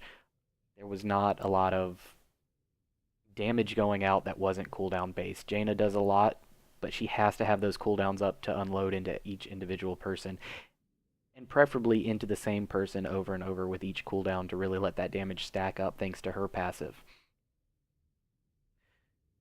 Rhaegar had some amazing clutch heals there, those heals that just picked up people that looked like they were going down. All of a sudden their health bar was back full. User joined your channel. Very impressive. All right, lads, I got the captains of this next game in the channel. We're going to do a coin toss. That sounds awesome. Do you have your webcam set up? I have the webcam. I have it turned off currently. Okay, I can just do a coin toss via no webcam. That's fine. I don't have a coin anyway. I have a coin. All right, so Zeratul, since you are the winner, you do not get to pick. Trojan, what do you want? Heads or tails? Tails. Team Dynamic picking tails here. Oh, wow. Zeratul cannot win a coin toss. It is tails. I win at the games. It's okay. All right. Oh, a little bit of trash Alright, so talking before the Trojan. game starts. Yeah, sure. Yeah. Both of you go back to your lobby, and Zeratul, I will let you know what's going on in a second. Okay. User left your channel. User left your channel. So, User left for your everybody channel. watching that may not be clear, but what we did there was a coin toss. Team Dynamic won the coin toss. We're going to give them the option of either picking the map or picking first. Little bit different than maybe some other tournaments are structured. The idea here is that it keeps it balanced, but it keeps things moving pretty quickly because we are doing a round robin double elimination style tournament here. We do have 3 teams. Let me pull up that bracket for us real quick so we can see what's going on. Actually, let me get into this lobby and I'll pull up that bracket so we can see what's going on. Oh, where's my OBS? It keeps hiding from me today. I do apologize. So on this bracket, it hasn't been updated yet, but we will see that Team Dynamic is getting ready to face off against Team Harambe. Team Harambe did move forward. Tryhard will go down to the losers bracket, and they will face off against the winner of this game that we're about to move into. Team Dynamic did not play in our first round, obviously. They had that, we're going to call it a bye, but again, it's more of a round-robin style tournament, so this bracket doesn't necessarily do it justice. It is a double elimination round-robin bracket. Let's see. Looks like we already have one team loaded up, ready to go. User joined your I'm channel. really excited to see what's going to unfold in this game. I think that they have some sort of strategy, and you might actually know it because both 2 of your teammates are on Team Dynamic, and they wanted Hanamura like really bad. Oh, this could be a very interesting game for us then. I'm excited to see what's going to unfold here. I know. I think you know something I don't. I'm. Oh wait, Trojan's not on your team. He used to be the captain of that team. Sorry, ASDF champion is on your team. I was wondering who the second person was. I wasn't going to pretend like I didn't know a team member for a second. I was gonna just go with Trojan it. created the team that you're currently playing on. Fantastic. I do know Champion's hero pool a little bit. I'm excited to see what he's going to bring out today. I know he can do a little bit of everything. He's a fantastic player. Trojan, I've seen him play a couple of games. I've played with him a couple of games. I know he can do everything. User left your channel. It's going to be really fantastic to see what these players are going to pull out for us today. If we do take a look here, I'm just going to go over a couple of profiles real quick. Like I said, Champion, as Zach said, he does play on my team. He's currently the leader of my team. And he's a tank player. You can see it looking here. He plays tank. But you know what? That second pick there, that Vala, that's not a tank. That is a damage dealer. He plays support as well. There are compositions where he'll take over my role and I'll take over his, or we'll just switch around. He can play a little bit of everything. If we take a look further, I'm going to look at some of these players that maybe I haven't got the opportunity to play with as much. And we're going to take a look around and see what they play. I'm going to guess that this is probably one of our European players. A couple of games played on a little bit of everything, trying to fill it out on this account. Let's see what else we've got. Very dominating Malfurion, 70 games played on that. Very strong. But then we've got a tank, a specialist, and a mage. Again, playing everything. We can piece together these compositions all day, make 150 different teams. But what we're interested is the one that they're about to pull out in this game against Team Harambe. Team Harambe being, of course, the team that we just saw, utilizing their picks and bans to really play towards that map. I feel like those picks and bans, that phase that they set up, their picks specifically, really controlled those shrines well. Obviously, they don't have to worry about controlling shrines here. This objective's always going to be moving. For anybody that's unaware, this is one of the newer maps in the game. Maybe you haven't made it back in 2.0, so you're not really sure what's going on. This is going to be a couple of mine carts wandering around the game. They're carrying rockets in them, and when they get to their destination, those rockets fire on the core. The core only has so many spots, so many hits that it can take. And every time you take down a fort or a keep, the number of rockets fired on your next cart that makes it to its firing destination increases by 1. So if you're able to push down that fort, if you're able to push down that keep, you're going to get some extra damage when your car hits the landing spot. There's a boss on this map that, unlike other maps, the boss isn't going to be pushing a lane. It's not going to be that potential finisher for you in that capacity. Instead, it's going to fire off a singular rocket when it goes down for the team that captures it. The other camps are also not going to join you in lane. This map, when you take down those camps, they have buffs or items that they'll give you. And when I say items, I mean there's a turret camp on this map, for instance, and that turret that it drops when the camp goes down can be picked up and placed in a map as kind of an extra minion, as kind of some extra damage going down. It can take a couple of hits and it can dish out a couple of hits. It's going to be a very impressive thing to see how people are utilizing that. Like I said, the main thing here is going to be controlling those carts. You have to have your team inside the area around the cart to make it move forward, and the more of your teammates you have in that zone, the faster it's going to move. Also, if an enemy member walks into that zone, it's going to stall that cart out. It's going to keep that cart from moving forward. So you can use things like stealthies to walk inside of that zone, stall it out, dodge some skill shots to keep it stalled out for a while the rest of your team gets there to engage.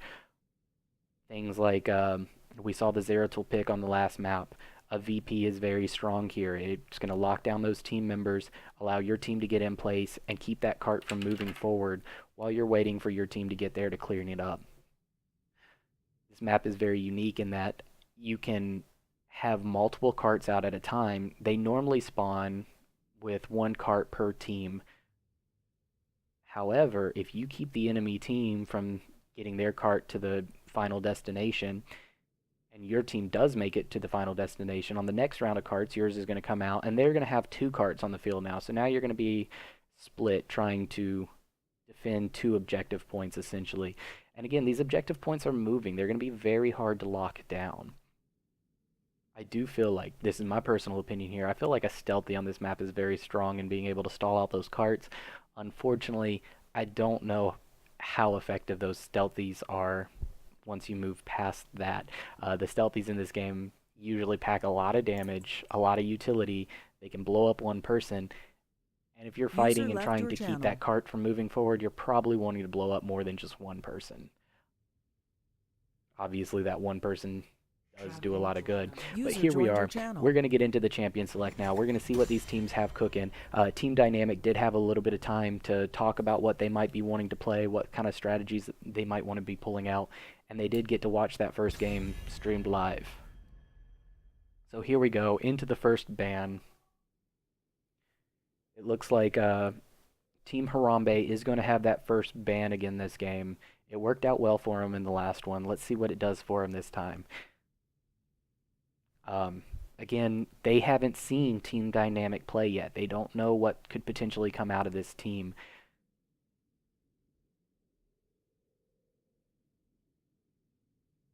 Looks like somebody might have been in the wrong setting there, linking out a couple of things. We're going to ignore that. We're going to pretend like that doesn't have anything to do with this.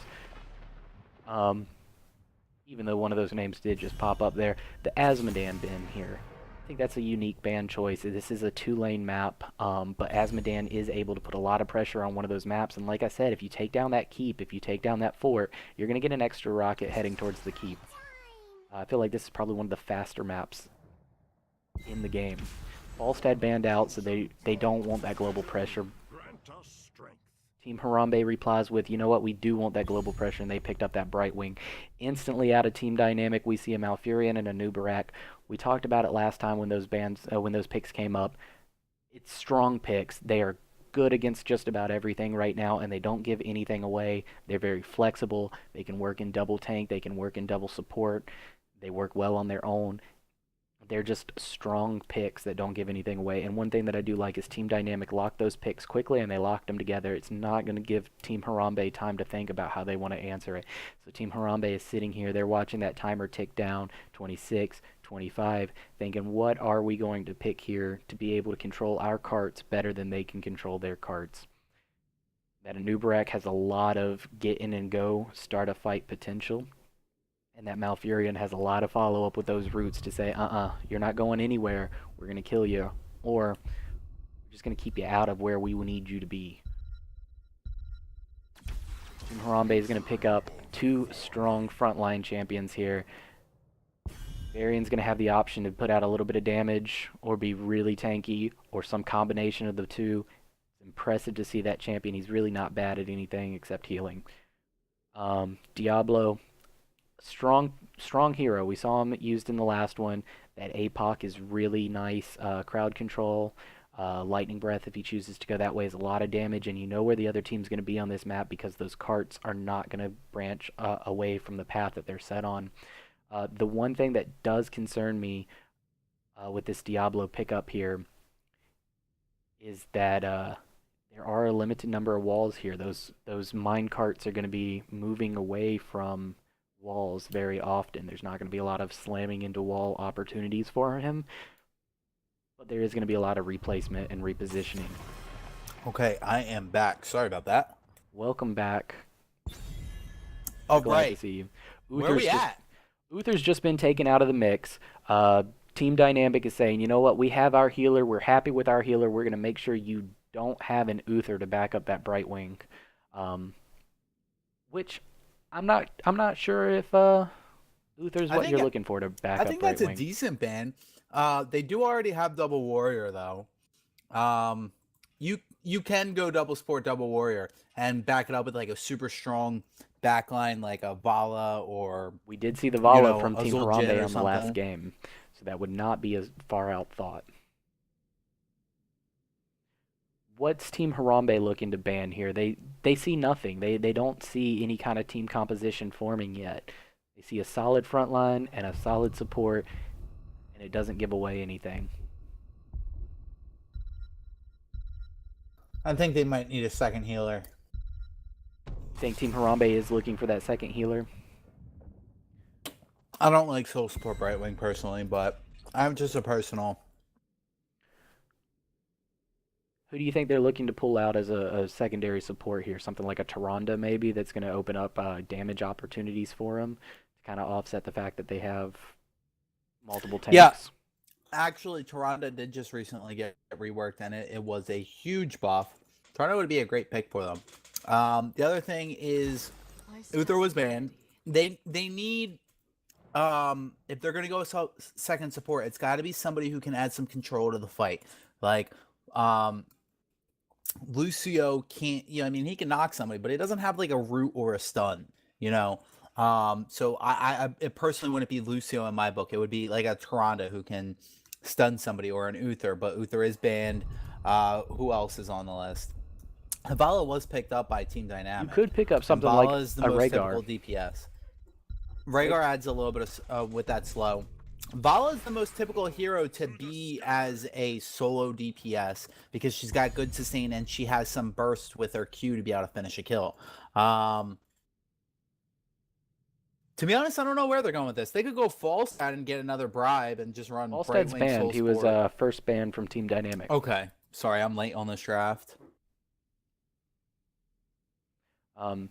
I think the Tyrande pickup here is probably what we're looking to do. That vulnerability open up from her passive is very strong. It's going to offset the fact that they maybe don't have a lot of damage. I think they were probably eyeing that Vala pretty hard. If I'm looking at that team comp and I'm thinking, you know what, I want one damage dealer backed up with 2 supports and 2 warriors, I'm probably thinking I want a Vala. And that was just ripped away from them. So what are their next options? Maybe a Cassia? Tyrande KT. KT? Double stun to add a lot of control. KT actually does well against double front line, even though they have an Anubarak who's got spell shield. Double front line will just pass chain bombs back and forth. There's a Sylvanas. And a Butcher. I have to say, I was not expecting the Butcher. I wouldn't be surprised Butcher. if we see them 5-man top. I wouldn't be surprised to see them go 5-man top and just push. It's actually a pretty common strategy. And A really famous Gazlowe. caster named Cavalier Guest decided that 5-man pushing one lane with a Brightwing bribe gave you the same amount of XP as long as you consistently bribed your bruiser camp that you would get if you ran like a 4-1. And you get a structure advantage getting more shots and things like that. And ever since this really famous streamer said that that's what you should do, everybody's been doing it. Not everybody. There's certain people who don't really watch too much streams or things like that. But I see a lot of the higher end teams doing that now. Very, very neat thought. I do like that. I think especially going into this 2-lane composition, they've got the ability to do that. They're not going to lose out on that 3rd lane if they're grouped up as 5. A lot of people don't know this. The camps on this map give more XP than the camps on all the other maps. And they also give some sort of reward. It shows the symbol of the bruisers, but if you put your mouse over it, actually says support camp. It gives the most amount of XP. It gives the best reward. It gives some of the pro players are calling it a second ult because it's an AoE heal that essentially gives you a tap. So like when you tap the well and you get a hot on you for health and mana, that item you get from the support camp is equal to a tap, so you get health and mana. And imagine tapping a well mid-fight. Like, everybody on my team's like at half health. I'm gonna give them all a well tap for free right now. It's super strong. Pro players are calling it a second ultimate ability. It does seem rather strong. Anytime you can add extra health in the middle of a fight seems And really mana. strong in my book. And mana, of course. Especially when you've got so much control as Team Dynamic has brought to the game today.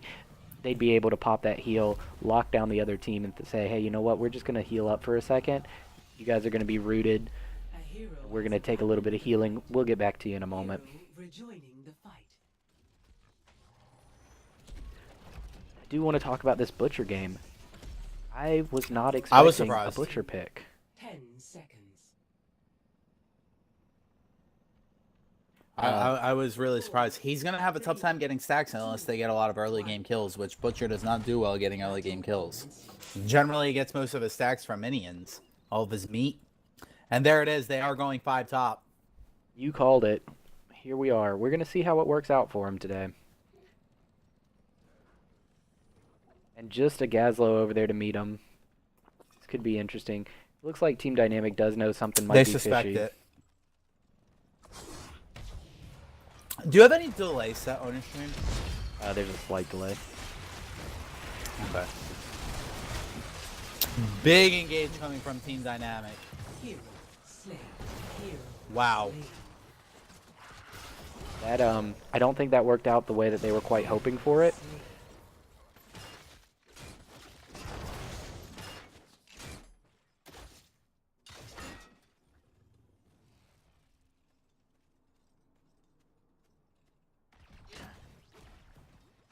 Wow. That was, yeah. Sorry, I'm also eating my a hot dog right now. So like, here's where the big mistake was on that. And they are setting back up for the 5-man push. I don't know why Brightwing's going bottom. Brightwing is not a solo laner. Kind of is. If you go double support, Brightwing can. But against 4, he's not going to get anything done. Sylvanas team is pushing in up top, and they will push faster, even against the Gazlo. Yes. And could it be that they sent the Brightwing down there because he is the only one that has the global presence? He can get back up to his team if need be. I mean, that's probably what their thought process was, but I'm just gonna say the thought process was wrong. Look, they had to back out. They need a tap because they're taking some spread damage from Gazlo, and their healer's not there to heal them. I would just keep Brightwing up here. I would 5-man push. I think that probably would be the right call. Just trade the forts and say, hey, you know what? We're going to reevaluate after we get this first set of cars in. If you're really worried about the soak down bottom, send somebody that's not your healer. The reason why Brightwing is so amazing in the 5-man push is because her heals don't cost any mana. Yes. So she gets free sustain on everybody on her team. And they didn't get the fort because Brightwing wasn't there. It's going to put them at a pretty large disadvantage going into this cart phase. They're down 2 levels, which is not a tier yet, but it is percent stats. And that is 2 rockets that's going to be going to their core versus 1 rocket that they're firing out. Gazlo's caught in a bad position. I don't think he's necessarily worried about going down here. And there it is. They hit level 4. They're able to secure those talents. And, you know, they're not out of this game. I think that with a Sylvanas comp on a lot of maps, you're not out of the game. Because of the power of Sylvanas. Unless it's like Dragon Shire or Tomb of the Spider Queen where the Sylvanas comp will consistently get rotated on. I would probably say that this is one of Sylvanas' weaker maps. Being able to take those forts and keeps to get you the extra rocket is strong, but you're not necessarily getting that lane pressure that you get elsewhere when you take down those keeps and forts.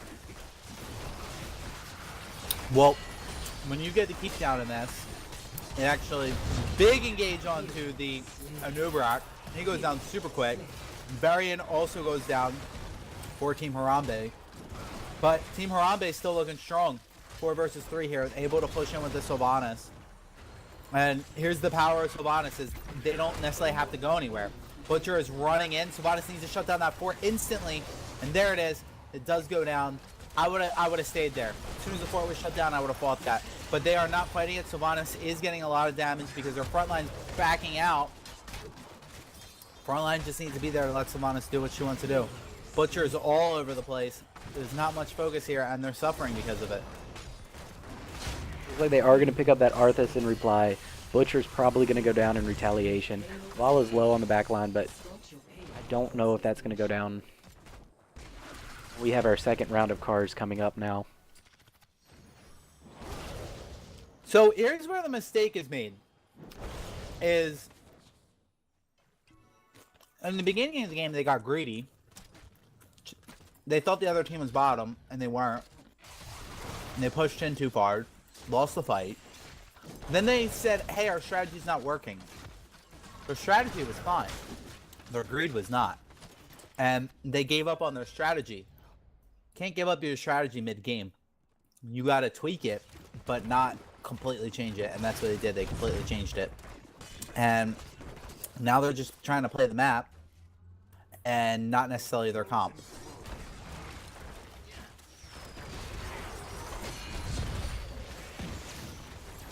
Very interesting map to pick up Gazlo on. I always look at him as thinking, huh, I wish I had more turrets, and you have the option to get those here.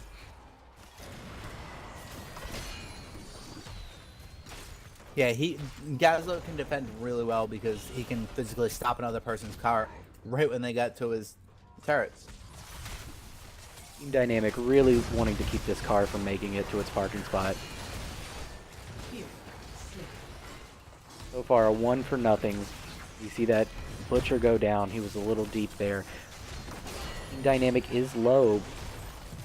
Team Harambe doesn't necessarily have that engage that they're looking for to start it up. Diablo's caught by himself. His team's leaving him. And that car never did make it to its parking spot. Poor car. It was so close. I finished my hot dogs that I cooked twice. I actually put them in the microwave before the tournament started and forgot about them. Conair is going to go down on Sylvanas. Team Dynamic is really just, you know, they said, hey, we want to go to Hanamura. We got something up our sleeve. We know how to play the map. They're showing that.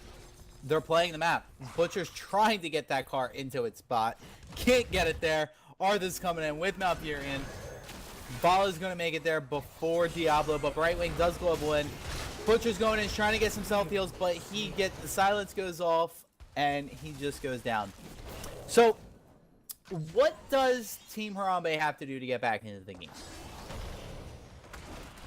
You know, I'm not really sure. I think their first goal is to probably stop some of these cars. They really need to get a team fight 1 for them. They need to stop these cars from going in.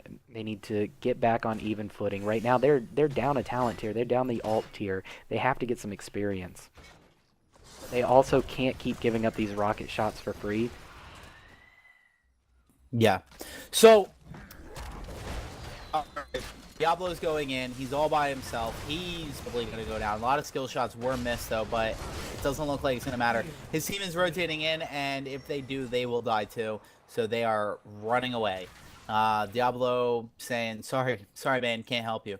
So here's what I see win this map. Superior team fight. Now, how do you get a superior? Oh, wow, look at Brightwing in that spot, taking the heal, trying to blink out, but he can't get it. He gets stunned, and now he's on cooldown. And he did get the experience, but he will probably lose the item. No, he uses the item right before he goes down. All right, perfect. All right, they need to catch up in experience. They need to get this fort down right now. They are not going to be able to because Team Dynamic is rotating in. Meanwhile, they have Gazlo pushing the car down bottom. They need to catch up in experience. All they need to do is hit level 10. Varian has Taunt at that point. Butcher can lock somebody down at that point. I don't know what ult he's going to go. I hope he goes to Silence, Limb, or whatever it's called. Limb of the Slaughter, yeah? Yeah. And here comes a big Twilight Dream, and Butcher goes down. They keep trying to fight. We need to stop fighting. Now they're 10, but they're down numbers. Varian's going to go down. Alright, so I'd like to see them play their comp. They have Sylvanas. They need to set up some push. They got level 10 now. I don't know. Butcher, where's he at on his meat? Let's take a look at that. Butcher's only at 47 meat. What I'm seeing a lot here from Team Harambe is not playing the comp like you've talked about, being behind on their quest, but they're dying alone so often. So many times we're looking at one person going down, and the members of the team to back him up are on the way, but they're not close enough to help. I feel like we're just losing some map awareness there. They've got to get that together. They've got to stay as 5. They've now got their ult. They can look to really do something now. But is it too late? I don't think it's too late. I've seen some big turnarounds on this map, but they really need to start playing smarter. The only way they can catch up in XP, in my opinion, is getting some structure damage in.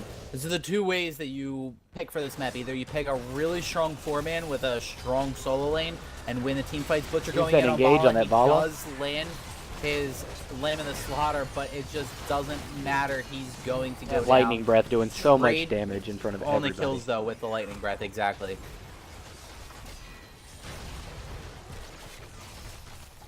Anubarak getting out safely, going right through that gate, saying, hey guys, you can't follow me up here. They're like, we don't really want to see that happen again. We're going to kill this gate. But, nah, we're just going to leave it at half health. Meanwhile, Gazlo's setting up his domination down there on the bot. He's got a turret that he didn't pick up. He's just taking camps, continuing to do things that Gazlo does by himself. So it's been a really action-packed game. I've really been trying to get this out. Gazlo, I don't know what he's doing, but he is running. Either He went back to pick up that get a turret. superior team fight by killing structures and getting ahead. Generally, the team with the most experience on this map wins, right?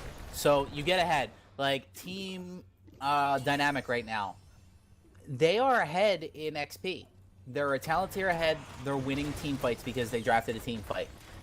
Team Harambe, they need to get structures down because their team fight is not as strong until Butcher finishes his quest. Look at this. I love this. They know exactly where Team Harambe is going to be, so Gazlo's setting up turrets in advance. Not often do you get that kind of setup on a Gazlo. You know exactly where they're going to be walking into, when they're going to be walking into it, and you're able to have those turrets down ready to say, all right, guys, walk into my free damage. And we're going to be on the backside of that. Syndragosa dividing up the team. Vaughn is caught out. Is it just going to go down? Not going to go down? They're ignoring that last hit? Lamb of the Slaughter hitting Malfurion. He can't put out any heals. Soon as he's not silenced anymore, he throws out Twilight Dream, doing a lot of damage. Butcher going down. Anubarak coming back out, trying to maintain, getting polymorphed by the Brightwing. Meanwhile, the Varian is just crushing the backline, and Brightwing and Diablo are doing whatever they can to get this Anubarak off of them. Varian just so deep in the front lines, like, oh wait, we have a Varian on our backline. Let's go kill him. They're coming in. Varian does get eaten, but Arthas is inside that. Arthas got eaten, but it didn't matter.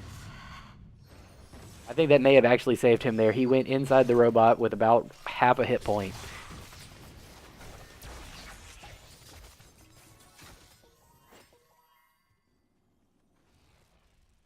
That was where Team Dynamics comp really shines. They were able to say, look, you're going to have to march your car right into us. We're going to be standing between you and your parking spot, and honestly, you're just not going to get to it. We're going to have our turret set up. We're going to have our beefy front line. We're going to have our back line ready to unload the damage on you. Oh, and Syndragosa is going to divide you up. So all the while, you're going to be fighting into a 4v5 because we're going to take down that Sylvanas early and fast. Yeah, so on this specific map, when you draft Sylvanas, you have to draft a strong early game. Varian is not the strongest early game because he's playing for 10. Butcher is playing for the extreme late game. This map doesn't make it to level 20 very often, which is what Butcher's playing for, is the late game.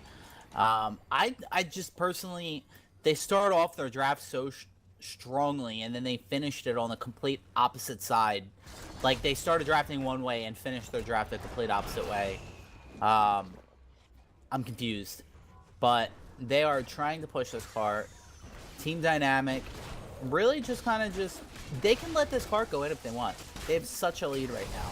Meanwhile, Arthas is up top pushing their cart in, while 4 of them are successfully stalling 5. And that cart that Arthas is walking in does count as 2, so as long as the rest of Team Dynamic down here around this red car is stopping them from going in, Butcher does engage, gets a huge amount of damage out on this Vala. Vala does get away just barely. Malfurion taking a lot of heat now. On her. They're getting a really good engage. They got the Malfurion. They're trying to get this Anubarak down, but there's a big roots by Arthas allowing Anubarak to get away. Anubarak is safely back into his base.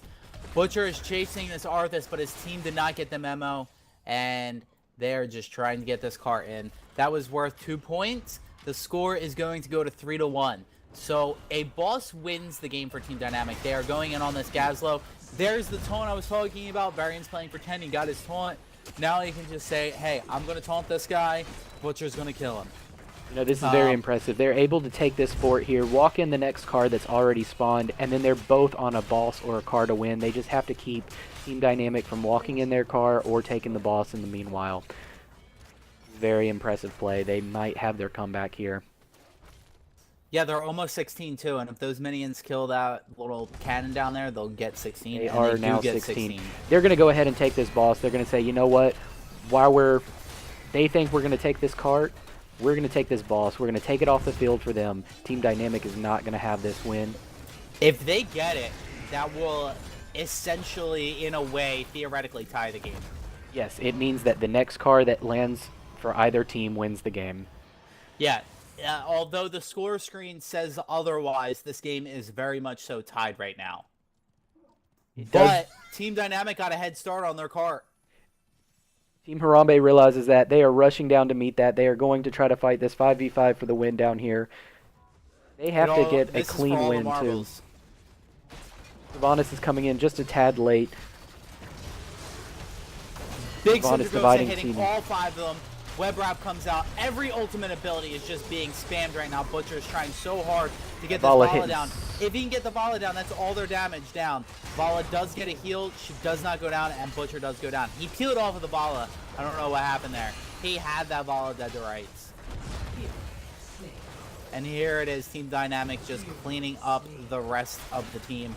See, both teams are very dependent on one hero, whether it's Butcher or Vala. And that should be GG. That will be game. All right, I'm going to let this go to score screen. I've got to step away for just a second. All right, guys, we're going to get our next game set up for you real quick.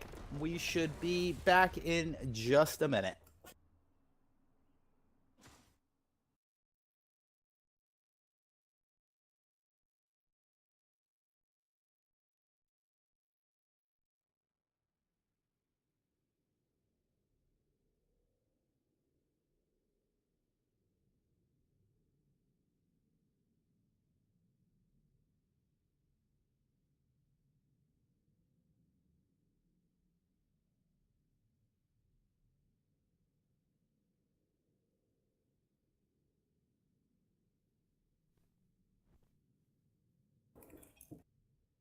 All right, I'm back.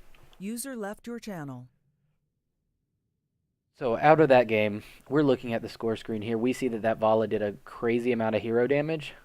Really, that Gazlowe did crazy damage too. Did more damage than the Vala. We talked about it many times during that map, about how Vala was one of the more important picks for Team Dynamic, being able to put out so much sustained damage continuously. But really, it looked like that Gazlowe did more damage. And that doesn't look like it. It is true. Gazlowe did more damage, which I think was probably set up by the fact that they just allowed him to sit there. He was able to set up his turrets in fights before they started.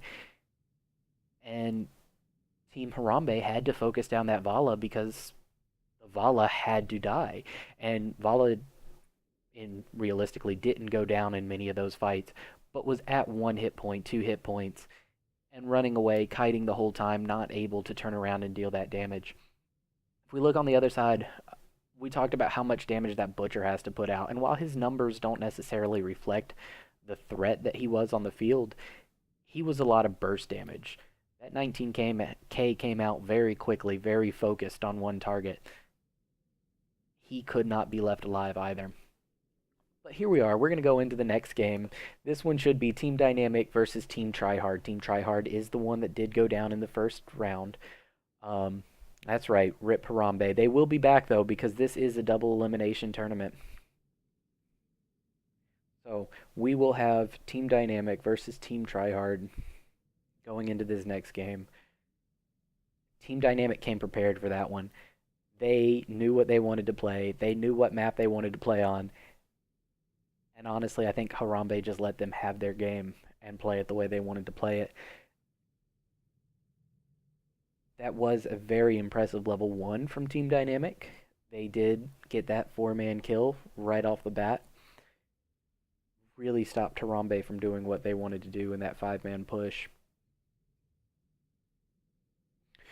But here we go. Teams should be setting up for this next round. We're probably just making sure that everybody's still there.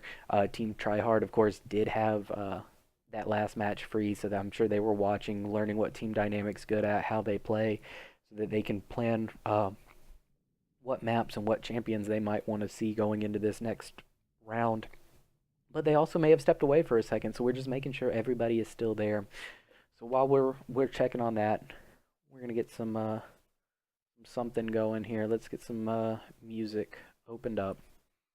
Again, I started it to say it before. Not exactly Heroes of the Storm music, but it uses some similar terminology.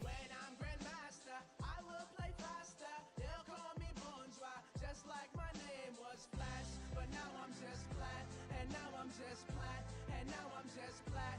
Oh, laced into bronze, it was so wrong.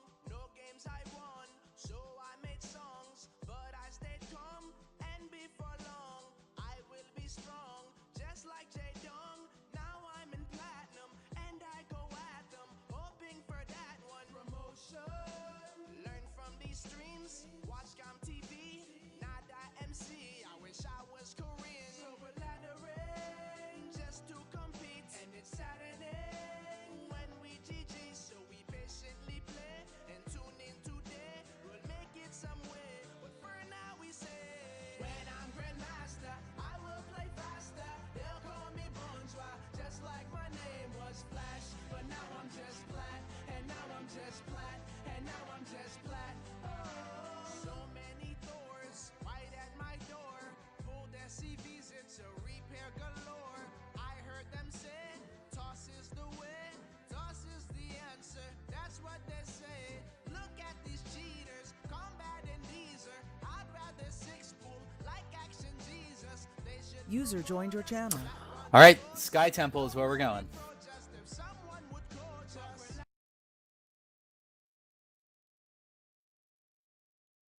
Sky Temple is our next destination. While Team Tryhard tries to dethrone this team dynamic. I hope we don't see a Sylvanas again on this map.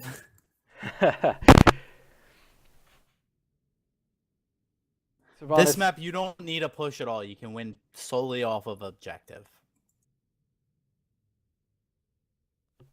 Correct me if I'm wrong, the two games that we've seen Sylvanas in, these two games that we've had, they did come from Team Harambe both times, correct? Yes. So now with Team Harambe sitting this game out, studying their opponents, getting ready for their revenge on this team No, dynamic. Harambe's in this.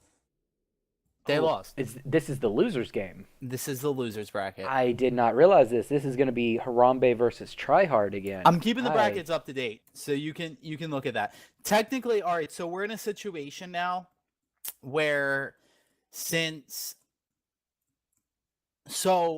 Dynamic technically has to lose twice. They're in the finals, right? They did not get shot to the losers bracket. It's kind of how this works. One of the teams who makes it to the finals, no matter what happens mathematically speaking, one of the teams is going to be in a position where they have to lose twice because it's double elimination.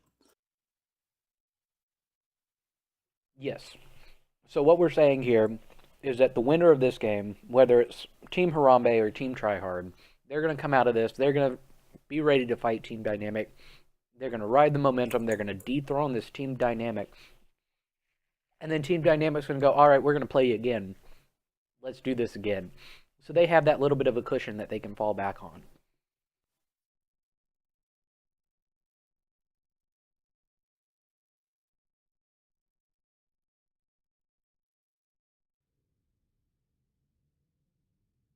All right, just trying to get all the teams in here and yada yada. All right, so Sky Temple.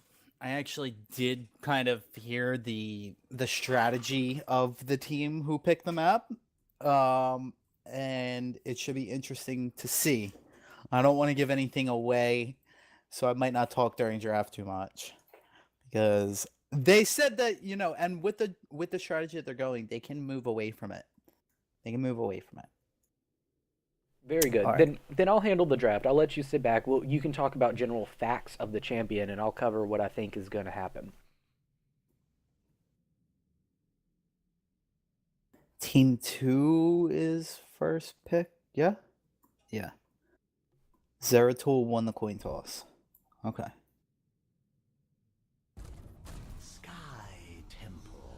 Yeah, Zeratul won the coin toss. He picked map, and he picked Sky Temple. So Harambe is going to be on our left-hand side going into Let's this talk game. about the map briefly. Sky Temple. A map where you cannot forget... you can't forget wave clear. You can't forget the ability to be able to push a lane. But Sky Temple, generally speaking, when I draft for this map, I think of how am I going to win fights? How am I going to... Because if you you win the objective on this map, you generally win the game. And a common mistake I see on teams is they're behind and they win a team fight, and then they let like one or two people. There'll be a double temple phase, and they'll let one or two people take the other temple, and they'll be like, "Oh, well, we just killed them and we're trading. We're fine, right?" No, you're behind structures. Take both temples. Go bully the other ones off that temple, even if you have to completely leave the first one. But Yes. okay. That's a very good So- point. And moving into this first ban, we've got a Falstad ban here. That's going to be your wave clear. That's going to be your team fighting. That's going to be a global presence. So they have to take that off the field. So Falstad just, I mean, he's able to solo contest a temple. He's able to get the soak so that they've got an experience lead to contest the next one. It's a very strong ban. Yeah, globals are really strong on this map. And I would personally follow up with a Dahaka pick or a Dahaka ban. A lot of people think that Dahaka recently got nerfed, but my Dahaka player on my team says that it wasn't a nerf. In fact, he thinks that it's a buff because he actually is tankier now. Oh, the ban got lost. What happened? Do we need to cancel this game? We should probably reach I out to- actually can't. I can't. One of the players has to leave the game. That is going to be that Dahaka pickup right away. Hold on. User left your channel.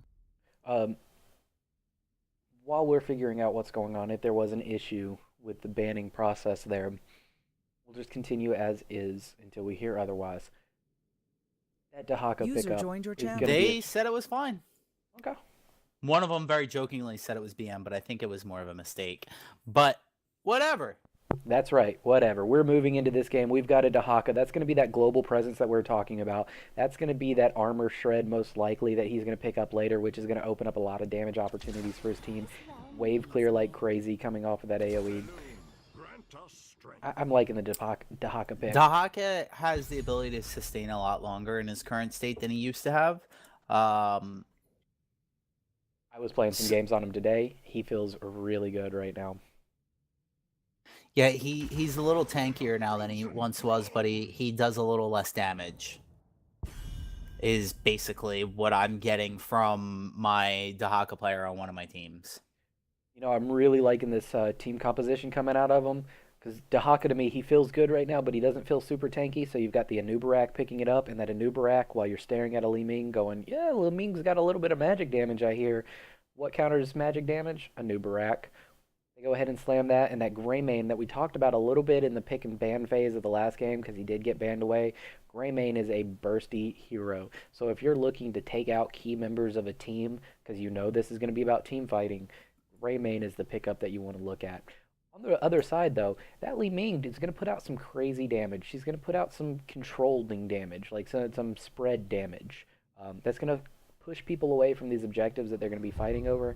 That Malfurion's going to be able to keep her throwing spells out with that Innervate, keep the roots out so that she can hit her globes a little bit easier. Just keep the team generally topped off. One thing I want to add is, yes, Anubarak actually does well against all mages and things like that, but he counters Li Ming harder than any other mage that he counters. Because generally when you see an orb coming at you, you're like, okay, let me try to dodge this, and if it's a really good Li Ming, you might not be able to dodge it because she just throw it that well. Anubarak has the complete opposite mindset. Says, let me take the damage at a reduced rate rather than my team taking it. I'm going to move into this orb. Like a KT, it's like where the flame strike goes down, it goes down. But, and same thing with like a Gul'dan or a Jaina. But with Li Ming, her abilities are actually shot projectile style at their team. And Anubarak's like, okay, I'm just going to move in front of it and soak it up for my team. And he does have that big bulky shell to just absorb it all, doesn't he? He can get in front of it pretty easily. So following those picks, we've got a Rengar ban, which I think is pretty solid. I mean, looking at this team, Dahaka's going to be healing a lot. Anubarak, as you said, he's going to be that sponge for the Li Ming. Greymane's going to be jumping in. Let's take off the ability to reset a hit point bar. That sounds pretty good. Varian's taken off the table. Okay, He's so just we a have strong Harambe pick. on the left, right? Right. So, Team Tryhard. No, is Tryhard's on the right. Tryhard's on the right. Yeah, you're right. Yeah, they were on the left the first game. It was swapped the first game. Okay. Kerrigan So and this is a Diablo. rematch of the first game, but they're on opposite sides. Yes. And there was a roster swap. Somebody had to leave, but we actually had somebody show up to the tournament late, and they jumped in. It kind of stinks because I don't know what the MMR is of the new player. And I don't know if there was any synergy even in a losing game, if there was any synergy created in that loss or anything like that. It looked like the Zeratul and the Jaina were synergizing. Although they did lose the game, they were playing well together. So we'll see how that plays out. It is unfortunate. Okay, we lost somebody. Somebody DC'd. All right, I need to sort this out. What we're going to do is we're going to have the same picks and bans. And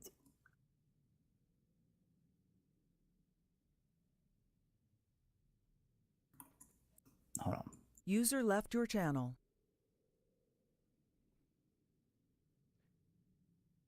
That's rather unfortunate. A player disconnect there at the end of picks and bans. We are going to reban and repick in the same kind of setup that we had. Just essentially rebuilding the lobby to that point.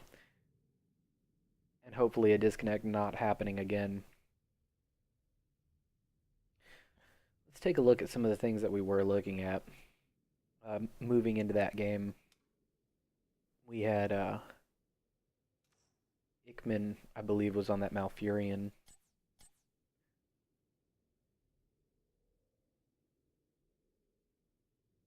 At a level 9 Malfurion, win rate of 27%, 30 games played. Very interesting to look at.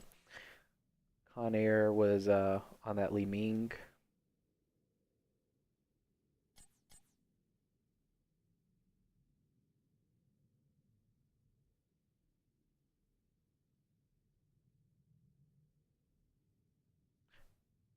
Got it mastered. Got that nice gold border going around that hero's name. Very impressive. 91 games. A lot of practice throwing orbs at targets and watching a Nubarak walk into them. Should be very interesting.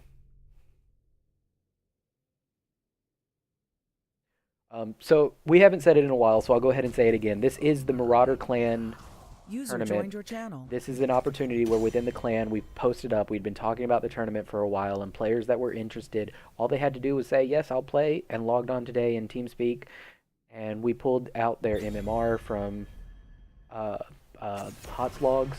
We built teams constructed around what people tend to play and what their MMR is, and we just set them up in a double elimination tournament. We said, let's go have some fun. So if this is something that you think looks like fun, come and join us for the next one. Come and join the clan. That is marauderclan.com. Put in an application, and we're not just HOTS focused. We play a lot of games. We've got a World of Warcraft section. We've got a StarCraft section. We've got sections for just about everything. Overwatch,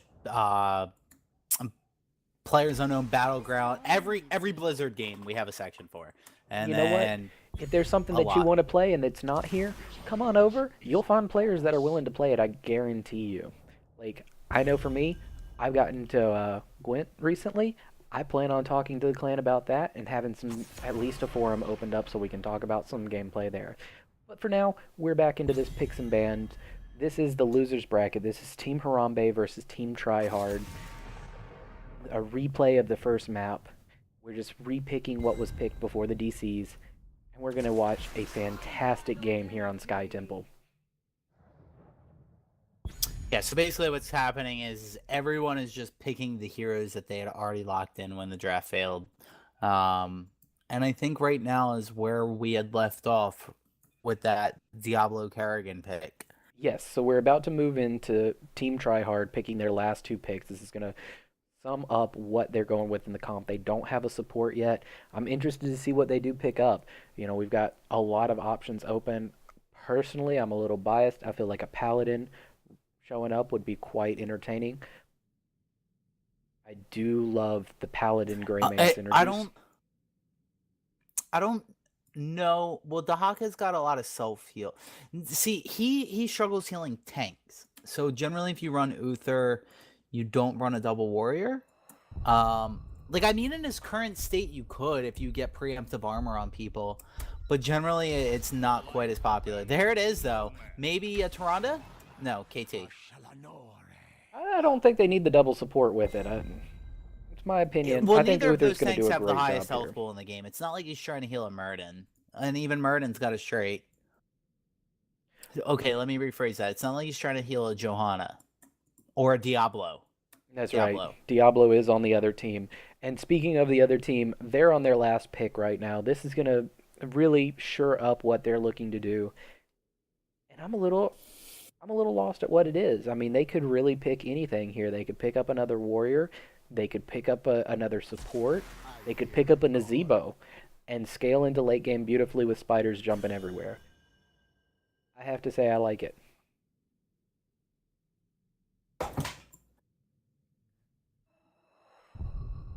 Should be a very interesting game. Like we've talked about many times, Sky Temple is very much a we're going to team fight you map. Obviously the lanes are important. We have to get down those keeps to be able to get to the core still. The towers are going to take the objectives are going to take the keeps for us automatically. We've got those laser beams shooting. So we're going to fight you over the objective rather than fighting you at keeps and forts. And I think these team comps say, we're looking to party. So let's meet you at the shrine. It's very entertaining to see that we have a dive champion with lots of damage on both sides. We've got that Kerrigan that's going to be jumping in looking for a kill, most likely on that KT or that Greymane. We've got that Greymane looking for that kill on the Li Ming or the Kerrigan, possibly the Nazebo as we scale into the later game because those spiders are going to hurt. I really don't like spiders, if anybody is wondering. Those spiders have killed me many, many, many times. They're I like seeing strong. them in the apartment. We've got that Dahaka, though, for that global presence. We talked about it when we went into the pick and ban phase before we had to rebuild it. That is a very strong pick on this map. It's going to give them that lane control, that map control. It's going to be able to take the camps effectively, and it's going to be able to do that while sustaining very well. I'm interested to see how Team Harambe is really going to answer this team comp coming out of Tryhard. I think that both teams drafted really well. Nazebo in the late game's really scary. They got to make it to the late game, though. KT's late game can be extremely scary, too, especially if he goes Convection. And after 16 and 20, his Flame Strike will just start, A, start hitting harder with the double Flame Strike, and B, he'll be able to do it a lot safer from further distances. But I think that those are, two heroes we're really going to have to watch is the KT and make sure that the Nazebo is getting his stacks. We got the Diablo Kerrigan, perfect dive buddies with each other. As long as the Diablo doesn't flip somebody out of the Kerrigan combo. Yes. So we're going to look at that synergy there between those two players, make sure they're pulling it off. I think they will. I've got faith in them. I'm interested to see how it's going to work. Okay, so we have Team Harambe on the left. Yes, Harambe is currently on the left, and Tryhard is on the right. Okay, so we got Zeratul playing Li Ming, Sleepy Sheep on Malfurion, Flopsy on Diablo, Conair on Kerrigan, Aikman on Nazebo, Mambi on Kel'Thas for the right side, Uther being played by Harkin, Anubarak on Rockdog, Shadow Server on Dahaka, and Skatas on Greymane. And that is a new player right there, the Greymane player. Very interesting. We'll see how he does with this team. Tryhard. Big Kerrigan combo, only hitting the Dahaka. Although it may have looked like it hit the Anubarak, he was actually burrowing in. Greymane is just doing a ton of damage here. KT trying to get out, getting body blocked a little bit by his own Uther. And, a little esports action going on in the middle. That's right. And here we see Dahaka broke out a little early, already getting that minion killing power going on bot. Kerrigan broke away to go top, partially because she was running low on those hit points. Those are kind of important, I hear. Red team sending 3 people up to contain that Kerrigan. Just kidding. Uther said, you know what, I'm not feeling it. I don't like those ladies with blades all around them. I'm going to head back mid. first wave of shrines coming up now. Greymane just showing some absolute authority right here on this eye. He's like, I don't care how many of you there are here. I'm staying on this eye. But he did eventually back off when he realized that he was up against 3. But they really didn't bully him at all. He's doing Diablo a lot of damage taking a on this lot of Diablo. damage. He does not get it. He gets stunned by Kerrigan combo. the Kerrigan. And he easily gets away with no follow-up on the Kerrigan combo from anyone. So it looks like Team Harambe is currently holding this objective with a little bit of authority, mostly because Team Tryhard is already on top and soaking bottom. They did push in a little too far though, and Greymane went down. My brain's trying to hurt. It is really hurting trying to remember the team names. Mine I need too. like an overlay set up. That's You why can during the get first that. game I was definitely talking about on the first game. I used colors to represent our teams. But we do have Team Harambe being in the blue this game, Team Tryhard being in the red.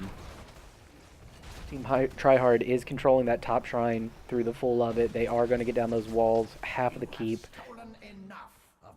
Team Harambe only getting down the walls and a couple of shots on that fort.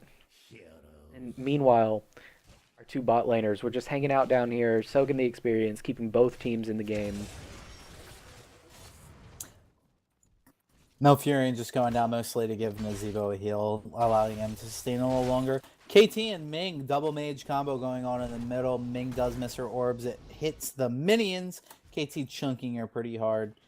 Up here at the top, we got a 2 versus 1 Nubarak on this Diablo.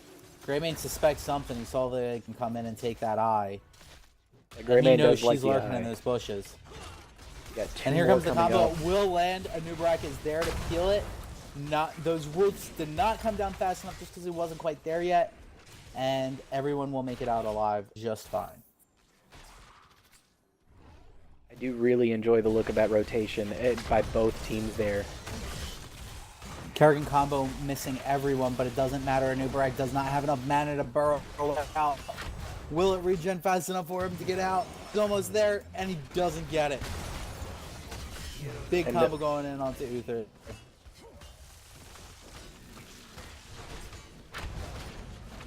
Looks like Nazeebo's putting a little dominance into Dahaka. Dahaka just had to use his trait to heal back up a little bit. And he's back in saying, hey man, I am the king of this lane. Dahaka is the king of all lanes, is he not? Oh, that ability to sustain for days. I personally like to counterpick with a Sonya. I mean, it's a personal guess. preference of mine. Big orb right to the face of Greymane. Not really like trying to start a fight or anything like that. More so just like, hey, I'm gonna put the fear of God into you. So Li Ming's having a tough time getting those orbs around the minions though. Unfortunately, there are no curveballs on the orbs. Doesn't seem to affect them too much. They did do a lot of damage there, forced 2 members out to tap. Probably would have seen a double kill if it didn't hit the minions. Diablo is still top. It looks like Team Harambe may not be looking to do a full-on engage on the shrine. It's not going to stop them from putting a lot of pressure down on that Dahaka though. He is trying to get out. He does not make it though. That was a 4v5 with 2 members killed. We already won this game once. We're gonna do it again. They Team just Tryhard's like, no. We really like for that to not happen again. But Uther's hurting a little bit. Kerrigan's coming in just like, I don't care if you're under your towers. I'm coming for you, bud. So far, Team Harambe is looking very strong here. That was a 4v5 where they picked off 3 members of Team Tryhard. They're like, you know what? We don't even want the shrine yet. We're gonna keep fighting you. We're gonna keep pushing you away, and we'll take it eventually. Dahaka did get an opportunity to burrow back in, but by the time he got back, Uther had already gone down. Split death timer a little bit from the rest of the team, and then Nubarak gets caught in too deep as well. Very powerful showing from Team Harambe right here.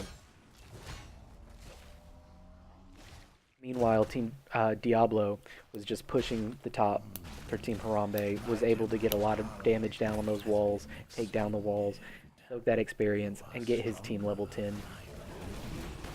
So I do want to say that Anubarak did talent into Subterranean Shield, which, you know, I personally like that talent the best. But I think You got he some just, action like, down bot where Uther's going down. Got some really sexy looking roots there from that Malthurion that let that all happen. The combo landing on Dahaka. This fight is not over yet for Team Harambe. That laser beam is going to pick up the Dahaka as well, and they're going to take that fort for their troubles. showing absolute dominance. With the They are Subterranean starting Shield, though, boss. it just seems like Anubarak is getting a little ballsy because of that talent, it seems like. This is a 5-man versus boss right here. I don't think Team Tryhard knows what's going on right now. It's a little early for a boss. I don't think they were expecting it.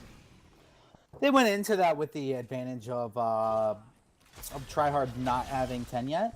I think Tryhard might have known what was going on. Like, they're already all down here at the bottom lane waiting for it to march up.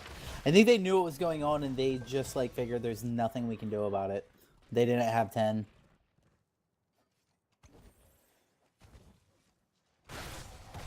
They are going to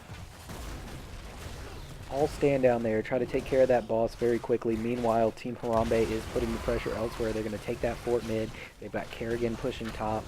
We've got Shrines coming up in the top and bottom lanes. And meanwhile, Team Tryhard is just cleaning up that boss. They did get that managed to get that under control before the walls went down. It's very good for them. Dahaka's set up to take that bottom shrine, but it looks like Team Harambe is all top.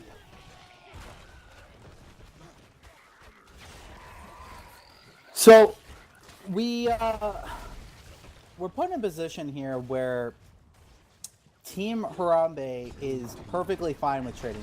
They're so far ahead of structures. They're also at a significant experience lead, and one might say, well, don't push your lead. Just kind of try to do exactly what they're doing. Take some camps and things like that. I would have liked to have seen them take that talent advantage straight to another team fight. But they should get a keep down here regardless.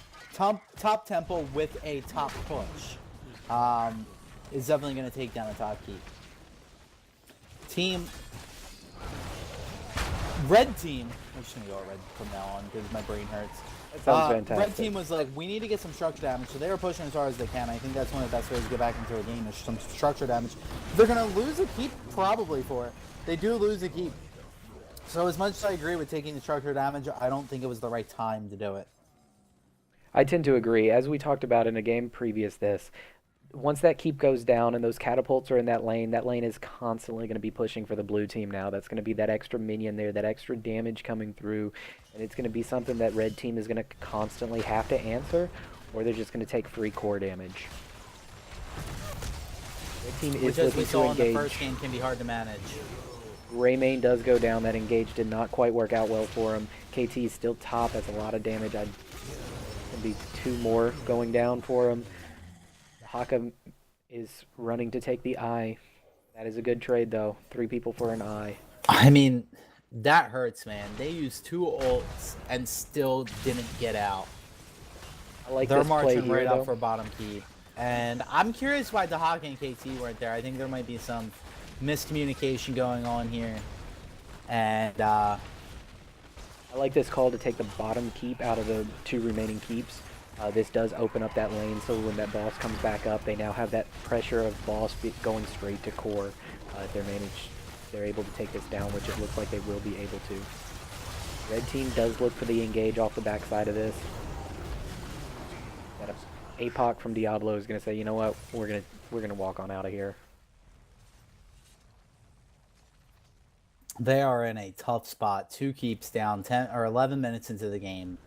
Boss isn't up for another minute and a half, but when that boss spawns, we're going to have to watch it because that's going to probably be what wins the game. Blue team has that all-important talent tier of 16.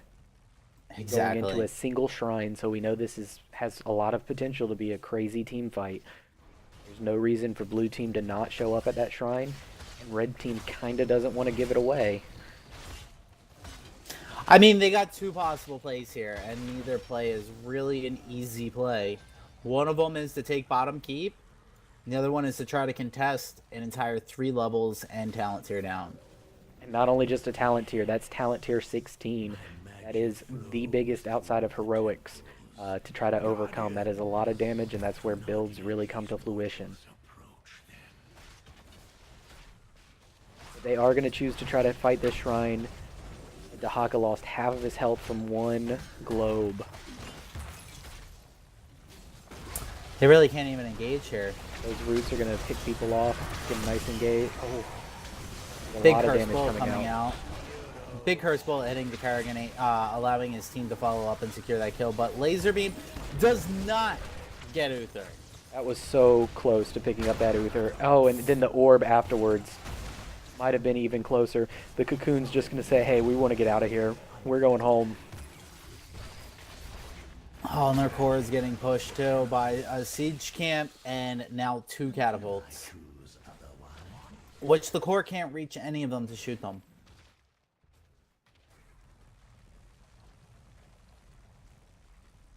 Poor core.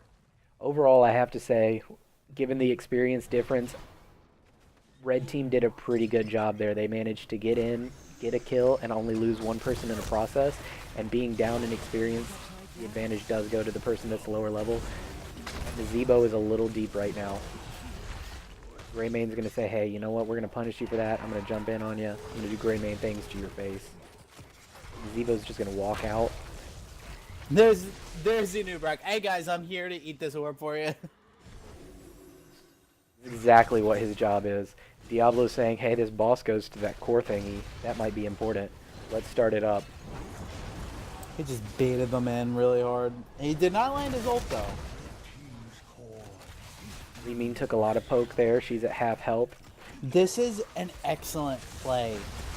They're just like stalling a boss fight out and letting the catapults take the core down. Yes. See how they all backed up and drew them in? They're like, we got all the time in the world. We can literally sit here and the catapults will win the games for us. They're able to get in and, you know, just dominate the fight as they and have been. Kerrigan's in deep against 2, but... And past that, they're like, look, we want to take the boss. We're going to let your hit points soak the blows for it. Because we can stand around. We don't have to take the boss right this second. You have to stop us from taking the boss right this second. So if you're going to stand close enough, we're going to let it hit you, then we're going to hit you, and all the while, our minions are hitting core. That was very well done by blue team, realizing that they were in the driver's seat regardless of how they position for that. And they're just going to clean up, walk on through the core, and take the game. GG! That was like the Artosis solid Jake GG. Or my best try at it. Alright, so we are now moving into our finals. We know who the teams are. Harambe and Team Dynamic. And as we talked about before, Harambe, to take the whole series, has to win twice, but Dynamic only has to win once. I'm going to leave you on that while I set this up. It's a very comfortable position for Team Dynamic to be going into this final match with, knowing that they have a cushion, that they can drop a map and still be okay is a fantastic position to be going into. But I'm sure I speak for every member of Team Dynamic when I say they don't want to use that. They want to be able to take this game and win it. Team Harambe, on the other hand, they're going, all right, we took down Team Tryhard, not once, but twice. We can do that to Team Dynamic. Sure we can. Why not? Let's ride this momentum wave. Let's crash right on into them and take the win. Let's look at our stats from that game. That Li Ming did some work. I see a very high number next to Li Ming's name. She got some good resets that let it happen. But you know who's just behind that Li Ming? That Kerrigan that we talked about a couple of times. She dove deep. She hit some combos. She set up some crazy good damage. Funneling those teams as they came into those shrines, they were funneled through very specific choke points. The Diablo's able to control that choke point. Malfurion's able to control that choke point. Kerrigan's able to control that choke point. Nazebo's able to make a choke point with his wall, let alone control it. And all the while, Ming's sitting back there going, I'm shooting a laser straight through all of you, doing so much damage during that choke point. That is a fantastic place for Ming to be in. But it sounds like we've got some people here. Alright, we are going to get the coin toss going. Who's gonna pick? We need a coin toss for the coin toss. I will let Zeratul pick this time because last time you two played, Zeratul did not get to pick the coin toss. Sure. User left your channel. Where did he go? Zeratul said he does not need your User was coin moved toss. to your channel. Tails. Okay. He checked with his team. He had to make sure it was the right call. That's how you know this guy is a team player. Oh my god, it's Tails. Nobody's guessed wrong all day. I think the coin's fixed. Yeah. No, because there's been heads calls and tails calls. It's fixed. It's fixed to whoever calls. You guys are good. You're on to our secret. Alright, Zeratul, what do you want? Going for the map. Alright, ask your team. Sure. Zeratul and Team User Harambe left are your channel. taking the map. That was the call there from Team User Captain left your Zeratul. channel. User left He your said, channel. we want the map. They're going to let Team Dynamic have the first pick, but they want to make sure they're in control of where they're playing. I think that's a fantastic call, a great User place to joined be your in right channel. now. Battlefield. We are going to Battlefield of Eternity. Team Harambe has made the call. Let's see what Dynamic chooses to show up with on this into Harambe's house on Battlefield of Eternity. Battlefield of Eternity. I'm confused. They were the ones who actually picked Sky Temple. I would have thought that they would have gone back to it. I think they just showed their hand. I think they showed what they had cooking for Sky Temple. That Ming into the choke points, unloading a lot of damage with laser beams across the whole team. Kerrigan cleaning up individual targets. They don't really have that in the box anymore. They have to show something else. Battlefield of Eternity is a unique battlefield. Unlike the others that we've been looking at today, Battlefield of Eternity is very PvE based. The goal of this map is to kill the opposing team's boss while it's fighting your team's boss, and you're keeping your boss alive by killing the other team or base racing to kill the other boss first. So the more damage you can deal to the environment, to that boss mechanic, the more likely you are to get a strong push moving forward with your team. That's going to make picks like Lunara, who we haven't seen yet today, much more viable, much stronger pick. Vala will either be a pick or a ban. She's really strong on this map. Yes, and we've seen Vala quite often today. So that it would be a highly contested pick. I think every team here has played Vala at least once.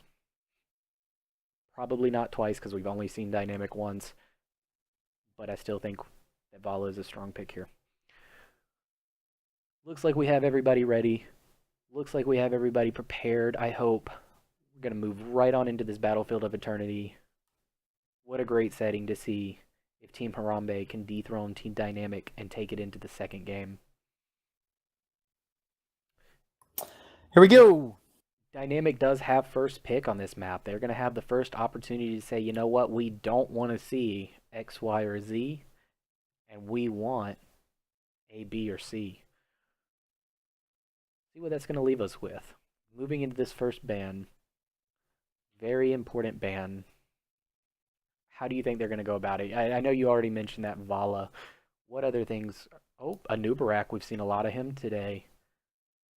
I personally like Ragnaros on this map. A lot of people don't play him, but that's a personal favorite of mine on this map. For anybody Good. For anybody that doesn't know, Zach is a little biased towards Ragnaros recently. He has a YouTube video of him doing some very dominant things, 1 versus 5, and getting, was it 4 kills or 3 kills out of that? It was impressive. 4 kills. 4 kills in a 1v5 as Ragnaros. It was quite the play. We do see that Anubarak ban. We see the Vala ban, just like you predicted, and right out of that a Malfurion. I feel like Malfurion is probably the strongest healer on this map. His roots are very controlling as always, but if you're able to root somebody close to the boss that they're attacking, that boss is then able to unload a little bit of damage on him. Makes that defense a little bit easier if you're ever put in that position. It can also root people away from the boss that you're trying to kill, giving you those extra couple of seconds to burn it down. The other thing that's so great about Malfurion, and it's always been like this with Malfurion, there's a Sylvanas pick. There is another Sylvanas. Oh, goodness gracious. Okay, so Malfurion gives mana, and that's like excellent at any map where you're at an objective for an extended period of time. Wow, they took Sylvanas and Ragnaros. They said, if we win, we're pushing hard, and if we lose, we have the ultimate defense. Wow. They're not planning on losing. They're planning on pushing hard, though. Sylvanas, just like in our first game of the day, is going to have the advantage of making sure that boss stays healthy as it's pushing the objective. She's going to lock down those turrets from being able to shoot it so it can just push that little bit longer. To try to answer this, we see a Diablo and a Li Ming picked up. They have now played Sylvanas 3 of their 4 games. They like that hero. And it's a strong Who's been playing hero. Sylvanas? You know, I haven't kept tabs on that, but I would not be surprised if it's the same player, and they're doing pretty solid on it, so why take them off something they're comfortable with? They actually, even in the losing game, they were making really good escapes and things like that. Whoever has been playing Sylvanas is a pretty decent Sylvanas. So moving into this ban, what are we looking to see here on this ban? Well, we already see a Malfurion, and Malfurion does heal Diablo fairly well. Malfurion heals tanks extremely well because he gets full value of his hop most of the time. I would ban a strong DPS like Avala, or Avala's already banned, so Zul'jin. Good sustained damage, somebody who can eat that Immortal down and be the race winner. Because with the Sylvanas and Ragnaros, their race is not going to be very strong. I wouldn't be surprised to see maybe like a triple DPS and maybe they pick up Greymane on their next rotation. I don't know. I do, however, think that Uther is a great pickup or a great ban because Uther heals squishies extremely well. He can take a squishy from like low health to full health in like a flash. But they changed it to Arthas. Which I also do not hate. We're looking at the red team here, Team Harambe. They don't have a tank picked up yet, and Team Dynamic said, you know what, we're going to take 2 of the tanks off the table, 2 of what we think are the strongest tanks off the table. We already have Diablo, who we could utilize as a tank or as more of a bruiser role. So now we're going to leave it up to you to try to pick out of the very few remaining tanks to find something that you feel comfortable with your game plan. Because after all, it is Team Harambe that picked this map. They came into it with an idea. I think that I would have rather have seen the Uther ban, though, because unless they're going like a heavy melee comp, maybe they didn't want to see Arthas because of what their future picks are. Muradin's is still a great tank right now. They left their healer for the last pick, which I guess is totally viable. They're not really hiding anything right now. Like, we know their last pick's going to be a healer. There's the Gazlo and Artanis, and I guess Arthas can do pretty well against them because they're both melee. But they are really looking to cheese down that Immortal. That Gazlo pickup. But Lunara adds such a crazy amount of race, and Muradin's got good peel. But like I said, they got that squishy team. They have a squishy team. So what healer do you pick with a squishy team that's still open? It's got to be Uther, right? That's what I would pick. A good Divine Shield on Ragnaros. You go to Ronda and you say, you know what, we're racing. We're going to get that boss down, and we're just going to stun you from far and let the boss do our work for us.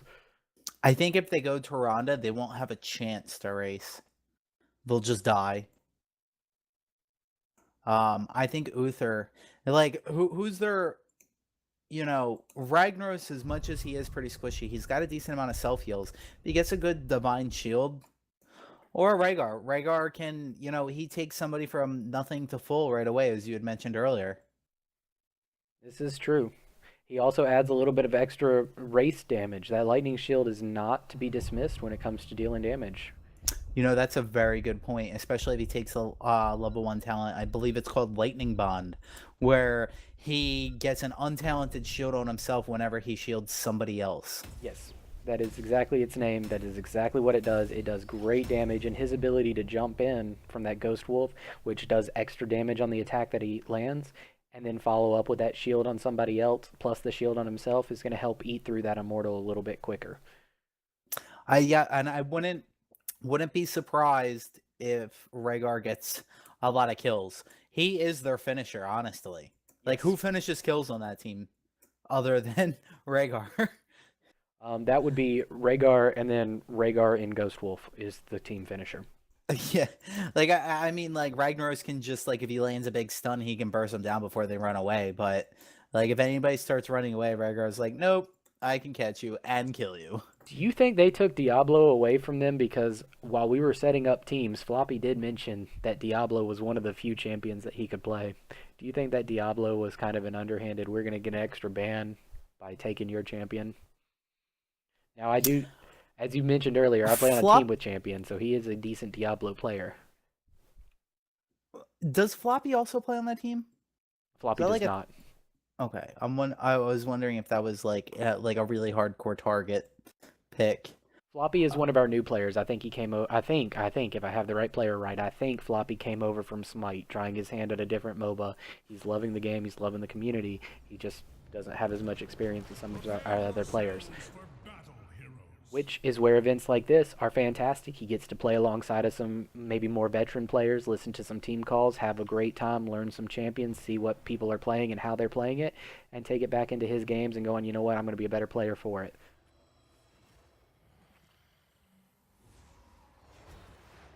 But I also could be wrong. I am not 100% sure on that. Oh, I didn't make us referees, so we can't talk to anybody. I tried to make that in all chat. That's fine. We don't need to talk to them. They know what they're doing even without us telling them. All right, so we see a typical esports running right up the middle. Alarak is actually posting up, saying he wants to get that early clear, leaving his team a little behind. Malfurion and Malfurion gets instantly stunned, but the great zone from the Gazlo bomb. And Ragnaros is in a very bad position. Li Ming is able to finish that up, just throwing out more damage with those resets that she was able to get. And Muradin really just trying to peel away for his team. Wow, way to turn a 4v5 into a positive trade. Starting off, not getting a huge experience lead with a level 1 kill, but really just kind of setting the momentum for the game. Yes, very much so. And all the while, just showing, hey, we can do this 4v5. We like that. Able to get that top soak and be dominant. Now we see trying to put a little fear in with that laser.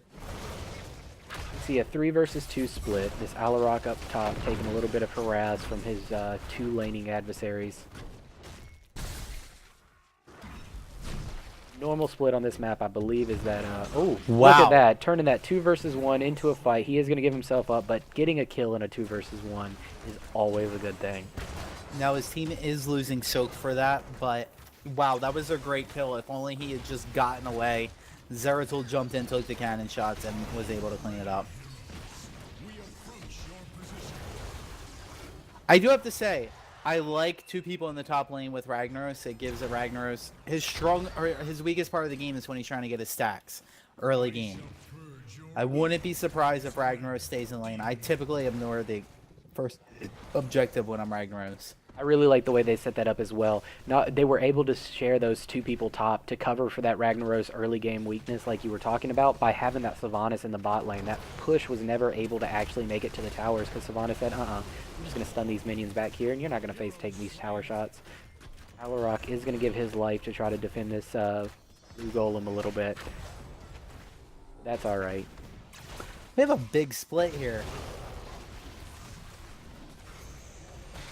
Lunar is not level 7 yet, so her being on defense is perfectly fine. Although she is their race hero, she doesn't actually become the race hero until level 7. Very much so. And once she does hit that level 7, she does so much damage to these golems. That's why she was my go-to champion when I was talking about picks and bans. Her PvE ability skyrockets. But as you can see, they have enough damage right now to be able to pick it up. That Alarak death early on may have helped them be able to secure that. I would have liked to have seen Ragnaros pick up his talent and grab them globes. Typically, Ragnaros goes globe talent at 4, but he didn't. He went the slowing talent. Interesting. Slows are never a bad thing when you've got a Lunara on your team that's just going to amplify her damage later.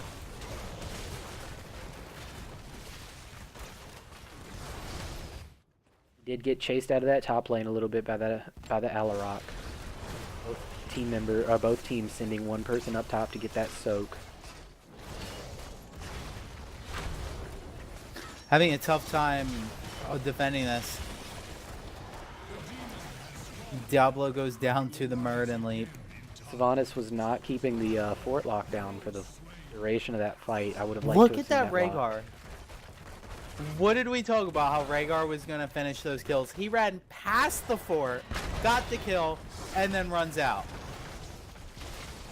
They are trying really hard to get that fort. They lose Sylvanas for it. Looked like he healed himself, and then it didn't even chain to the Sylvanas. I don't know how that interacted there like that. It was a little Ragnaros, fishy. meanwhile, up top, trying to get his stacks. Where is he at on his stacks? Let's see. He's currently only at 5 stacks, 5 out of 30. I'd like to see him be a little bit further at this point, but you know what? He's got somebody up there to help him out. He is Hearthing. I think Lunara is a great hero to help him. She's able to kind of get that dot ticking on multiple targets, get it lowered down, and then his Q is able to come through and finish him off quickly. He had the hit points to continue with that. The Muradin stun just barely missing, but it looks like they're going to pick up that kill regardless. Meantime, our red team is just going to continue to defend against this multi-man push down here, while Gazlo is going to get some more reinforcements for the blue team. Red team's going to try to answer with their own camp up top, while Ragnaros is returning to lane. And we've got our next objective coming up in 10 seconds. Yeah, I think that team dynamic took their camp just slightly a little early. It's already pushing, and it looks like Sylvanas will be able to clean up before the objective fully spawns. But, you know, they still did get some value out of it. They stopped the Sylvanas push for a little while. Meanwhile, there is a bruiser camp pushing up top. We're going to have to keep an eye on that. That'll probably take down a wall if it's not answered to. So far, it looks like we have pretty even race Muradin going really on. deep. Muradin's just in there to try to stall up. That's going to buy his team a lot of time during this race. He is going to trade himself for it, or did he get out? He may have gotten out. Ming is chasing hard. His passive procs, he's healing, and he's got a wolf behind him.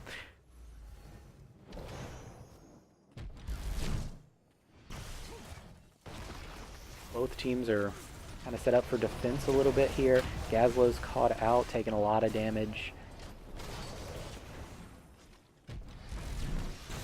Red team is going to defend up for a second, get their team regrouped. Both teams are very even in this race right now. More even than I would have thought. Ragnaros is taking a lot of damage here. Into a bad situation. Blue team is low across the board.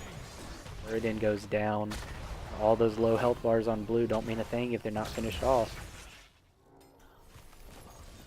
Oh, Ragnaros didn't even take the Q stacking. He took the meteor stacking. It's weird.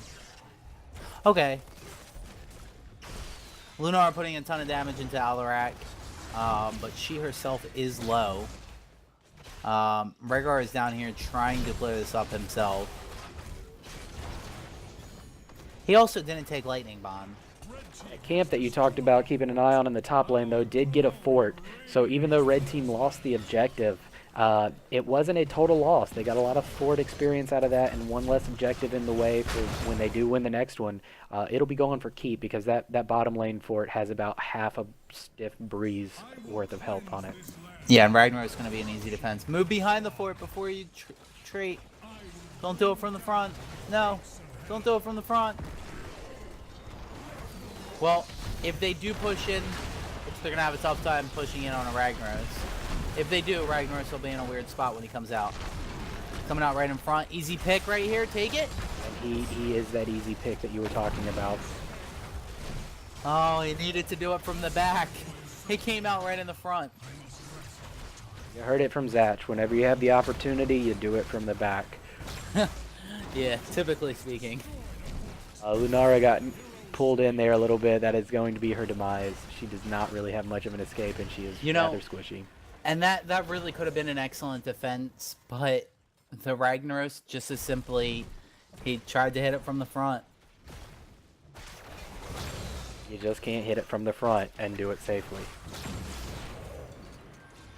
It's too much danger. Too much stranger danger hitting it from the front. Oh my god. Oh, Ragnaros took Lava Wave. Oh. Okay. This build is very interesting, to say the least. But we'll see how it plays out. He is Lunar also took taking a lot of Leaping damage here. He's going to go down. Personally, I'm not a fan of the Leaping Strike, but we'll see how that works for him. She did take a lot of damage there, leaping around. It does a lot of damage, but sometimes can put you in a really bad spot. Red team is rather split now. They have 2 people back on defense, 2 people taking control of those camps bot. Blue team is going to answer that siege wave bot. Try to get that cleaned up before the next round of objectives. And there it is. They're probably going to take their bruiser camp now. They might have heard you say that it was a little late last time, so they tried to make it, or a little early last time, so they made it a little later. Yeah, right. So, Team Dynamic had a weak start, but they are very much so back in this. They're currently ahead on XP. Not quite ahead on structures. In fact, they're slightly behind as far if you look at health. Team Harambe looking to take the defense here. I feel like that might be a little rough with a Li Ming throwing those orbs in. Exactly. That's Li Ming's strongest part of this map is if your team's able to hold itself up there, it can just whittle it away. And Lunara taking a lot huge of damage. amount of damage there. Erden's gonna go knock down. Big Lunara APOC. is that APOC picking up the Lunara. Ragnaros right behind her. It should be an easy objective now for Team Dynamic. Meanwhile, there's a Bruiser camp pushing in both the top and bottom lane.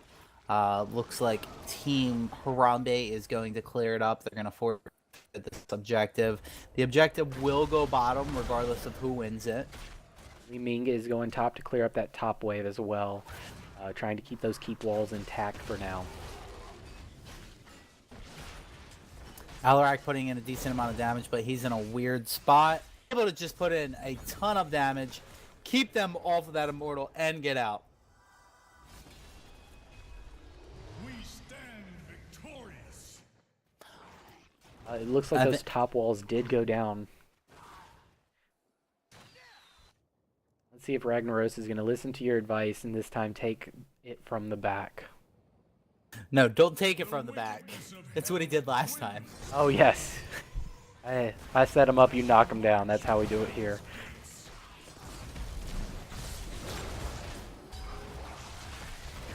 He's not even going in. He's not hitting it from the back. That Li Ming is doing so much damage. Each one of those orbs is like half a hit point bar. Oh, big lava wave. That is a huge Big lava lava wave. The Rengar ult keeping everybody into the fight right now. They are ready for this counter engage. Muradin got pushed out already. Lunara got pushed out already. Team Dynamic is looking like a force to be reckoned with here. I'd like to They see push down Ragnaros the- use his trait here.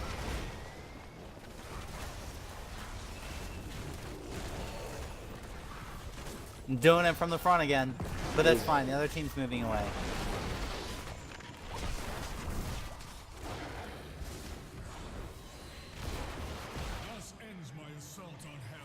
Team Harambe is definitely not out of it. Because of their well-timed camp pushing top, they are left with half a stiff breeze on that turret and an open keep versus the open keep in their bot lane. But the next objective does go top. If they're able to get that under control, if they're able to race it down or get a pick and win that objective, they will be in a very strong position moving in this later stage of the game. Right now looking for that camp, the pressure for down bot. They are down a fort in the bot lane versus the opponents. So if the blue team wins the next objective, it's going top. Looks like top has more health than bottom. Yeah, it does. Top is a wall. Red team wins it, it's going bottom because they still have 4 on the blue side. So whatever side has more... Yeah, but they're going to take down that more fort now, so structure. it's going to go top. No, top's missing a wall too. They would have to get this wall down too. They do have a Sylvanas. Don't put it past them, especially with 2 members sitting top, one of which being that scary Li Ming that puts out so much damage. Li Ming is up top right now, not there for the defense. He did just back. Ragnaros going right over the top. Diablo saying, hey, I heard you like it from the back. I'm gonna flip you over and put you in the back. Put it in your back. That may have been exactly what happened there as Ragnaros' health bar just completely disappeared. Even the Rengar are not coming through fast enough to pick him back up. Going into this next objective phase, down a person is going to be really tough for Team Harambe.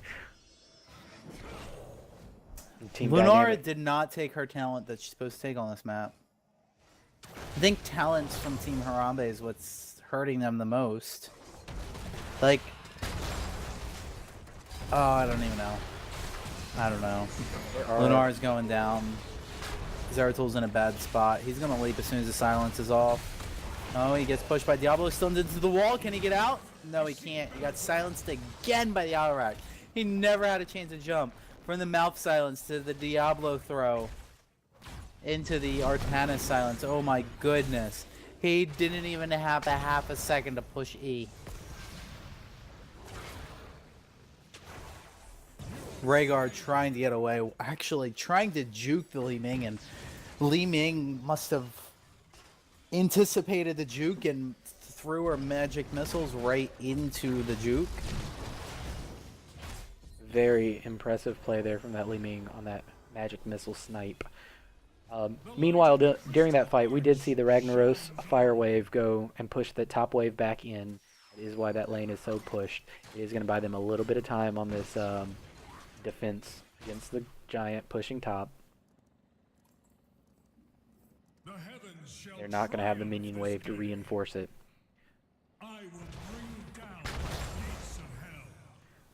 Now Team Dynamic does have that all-important level 16 talent that they're getting ready to push with. It's going to leave Team Harambe in a pretty awkward spot, but they have to defend. Where's Ragnaros? He's down bottom. He needs to get up top. Help your team, Rag! He was trying to get that soak for that level 16 talent for his team. I think he's going to trade the keep though. Lunara's going down. If he had traded that before, they could have taken a 5-man white. You can't push into a Ragnaros when he traits. He'll just die. This could be game right here. I think this could be. It's not, but it could be. Ragnaros is Rag going to goes go down down, here. then yep, that's probably game. Putting some work into the Murden, he's gonna jump right out. They're gonna keep hitting the core. And this It's looks going like down 20, 11, 9, 8, 4, 3, 0. And that is game, and that is the tournament. GG. Looks like Team Dynamics taking the win, taking the tournament. Taking the whole thing completely undefeated. Very impressive, very good showing from this team. As we look here, we see that Ming did a ton of damage. We kept talking about how every time one of those orbs hit, half the health bar would just disappear. And you can see it represented by that number right there. Ming did it. Oh, we see some sportsmanship. Trojan's team is going in to say good game to the other team. Let's jump in the channel. User left your channel. Channel switched. What? Why? Because you killed me with Moonfire. I did. Yeah. Hey, I did it in both games. I know. Well, it was obvious in this one. Yeah. We rewatched the first match, and it was the first kill, and it was Moonfire that killed you. Oh my god. But I User joined your But I channel. still love you, and I still will watch your stream 24/7. Okay. Well, perfect. That was a great tournament. Great games, guys. Yo, thanks for putting Yeah, it I on. enjoyed it. Yeah, I was just Can we going in choose front our of, team next time? I was just going in front of Silva. What was that? I was just going in front of Silva, trying to protect the lemmings out of summer goes in. Then bam, no. I I'm on do, fire.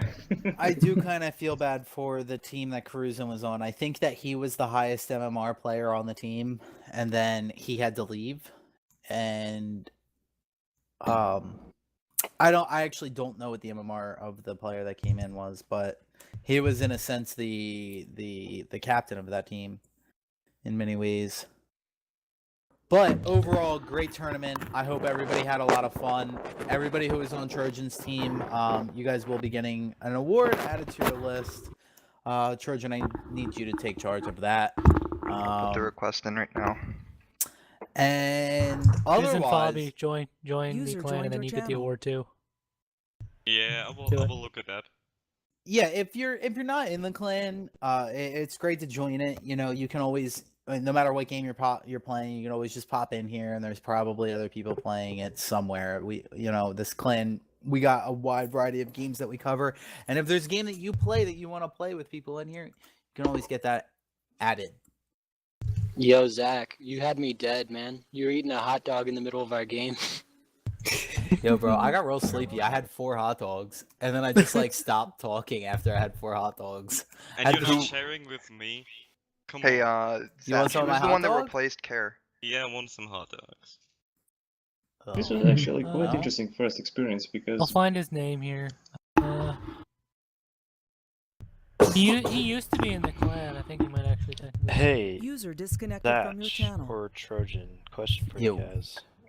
Whatever happened to Trayvon? That was He's not a, around anymore. Yeah, he's not in the clan. That was Channel switched. All right, everybody. Well, thank you for watching. We had a fantastic showing here today. We had a lot of fun. Like Zach said while we were in there kind of chatting with everybody afterwards, if you're not in the clan, come join the clan. If you're watching this on YouTube months from now, come join the clan. That is marauderclan.com. We play a little bit of everything. We've been around for quite a while. We're going to continue growing, so join now. So that a month from now you can say, I remember back when Laz was hosting that tournament. It was a little silly sounding. He didn't really know what he's talking about, but my granny, they got some bigger events going on now. So come on out, join us, and if you decide that you don't want to join us, at least make sure you follow this stream. Make sure you follow the Marauder Clan Twitch stream. It is hosting me today as well. So that www.twitch.tv/MarauderClan or www.twitch.tv/Lazarez. We have a lot of fun here. Come join us.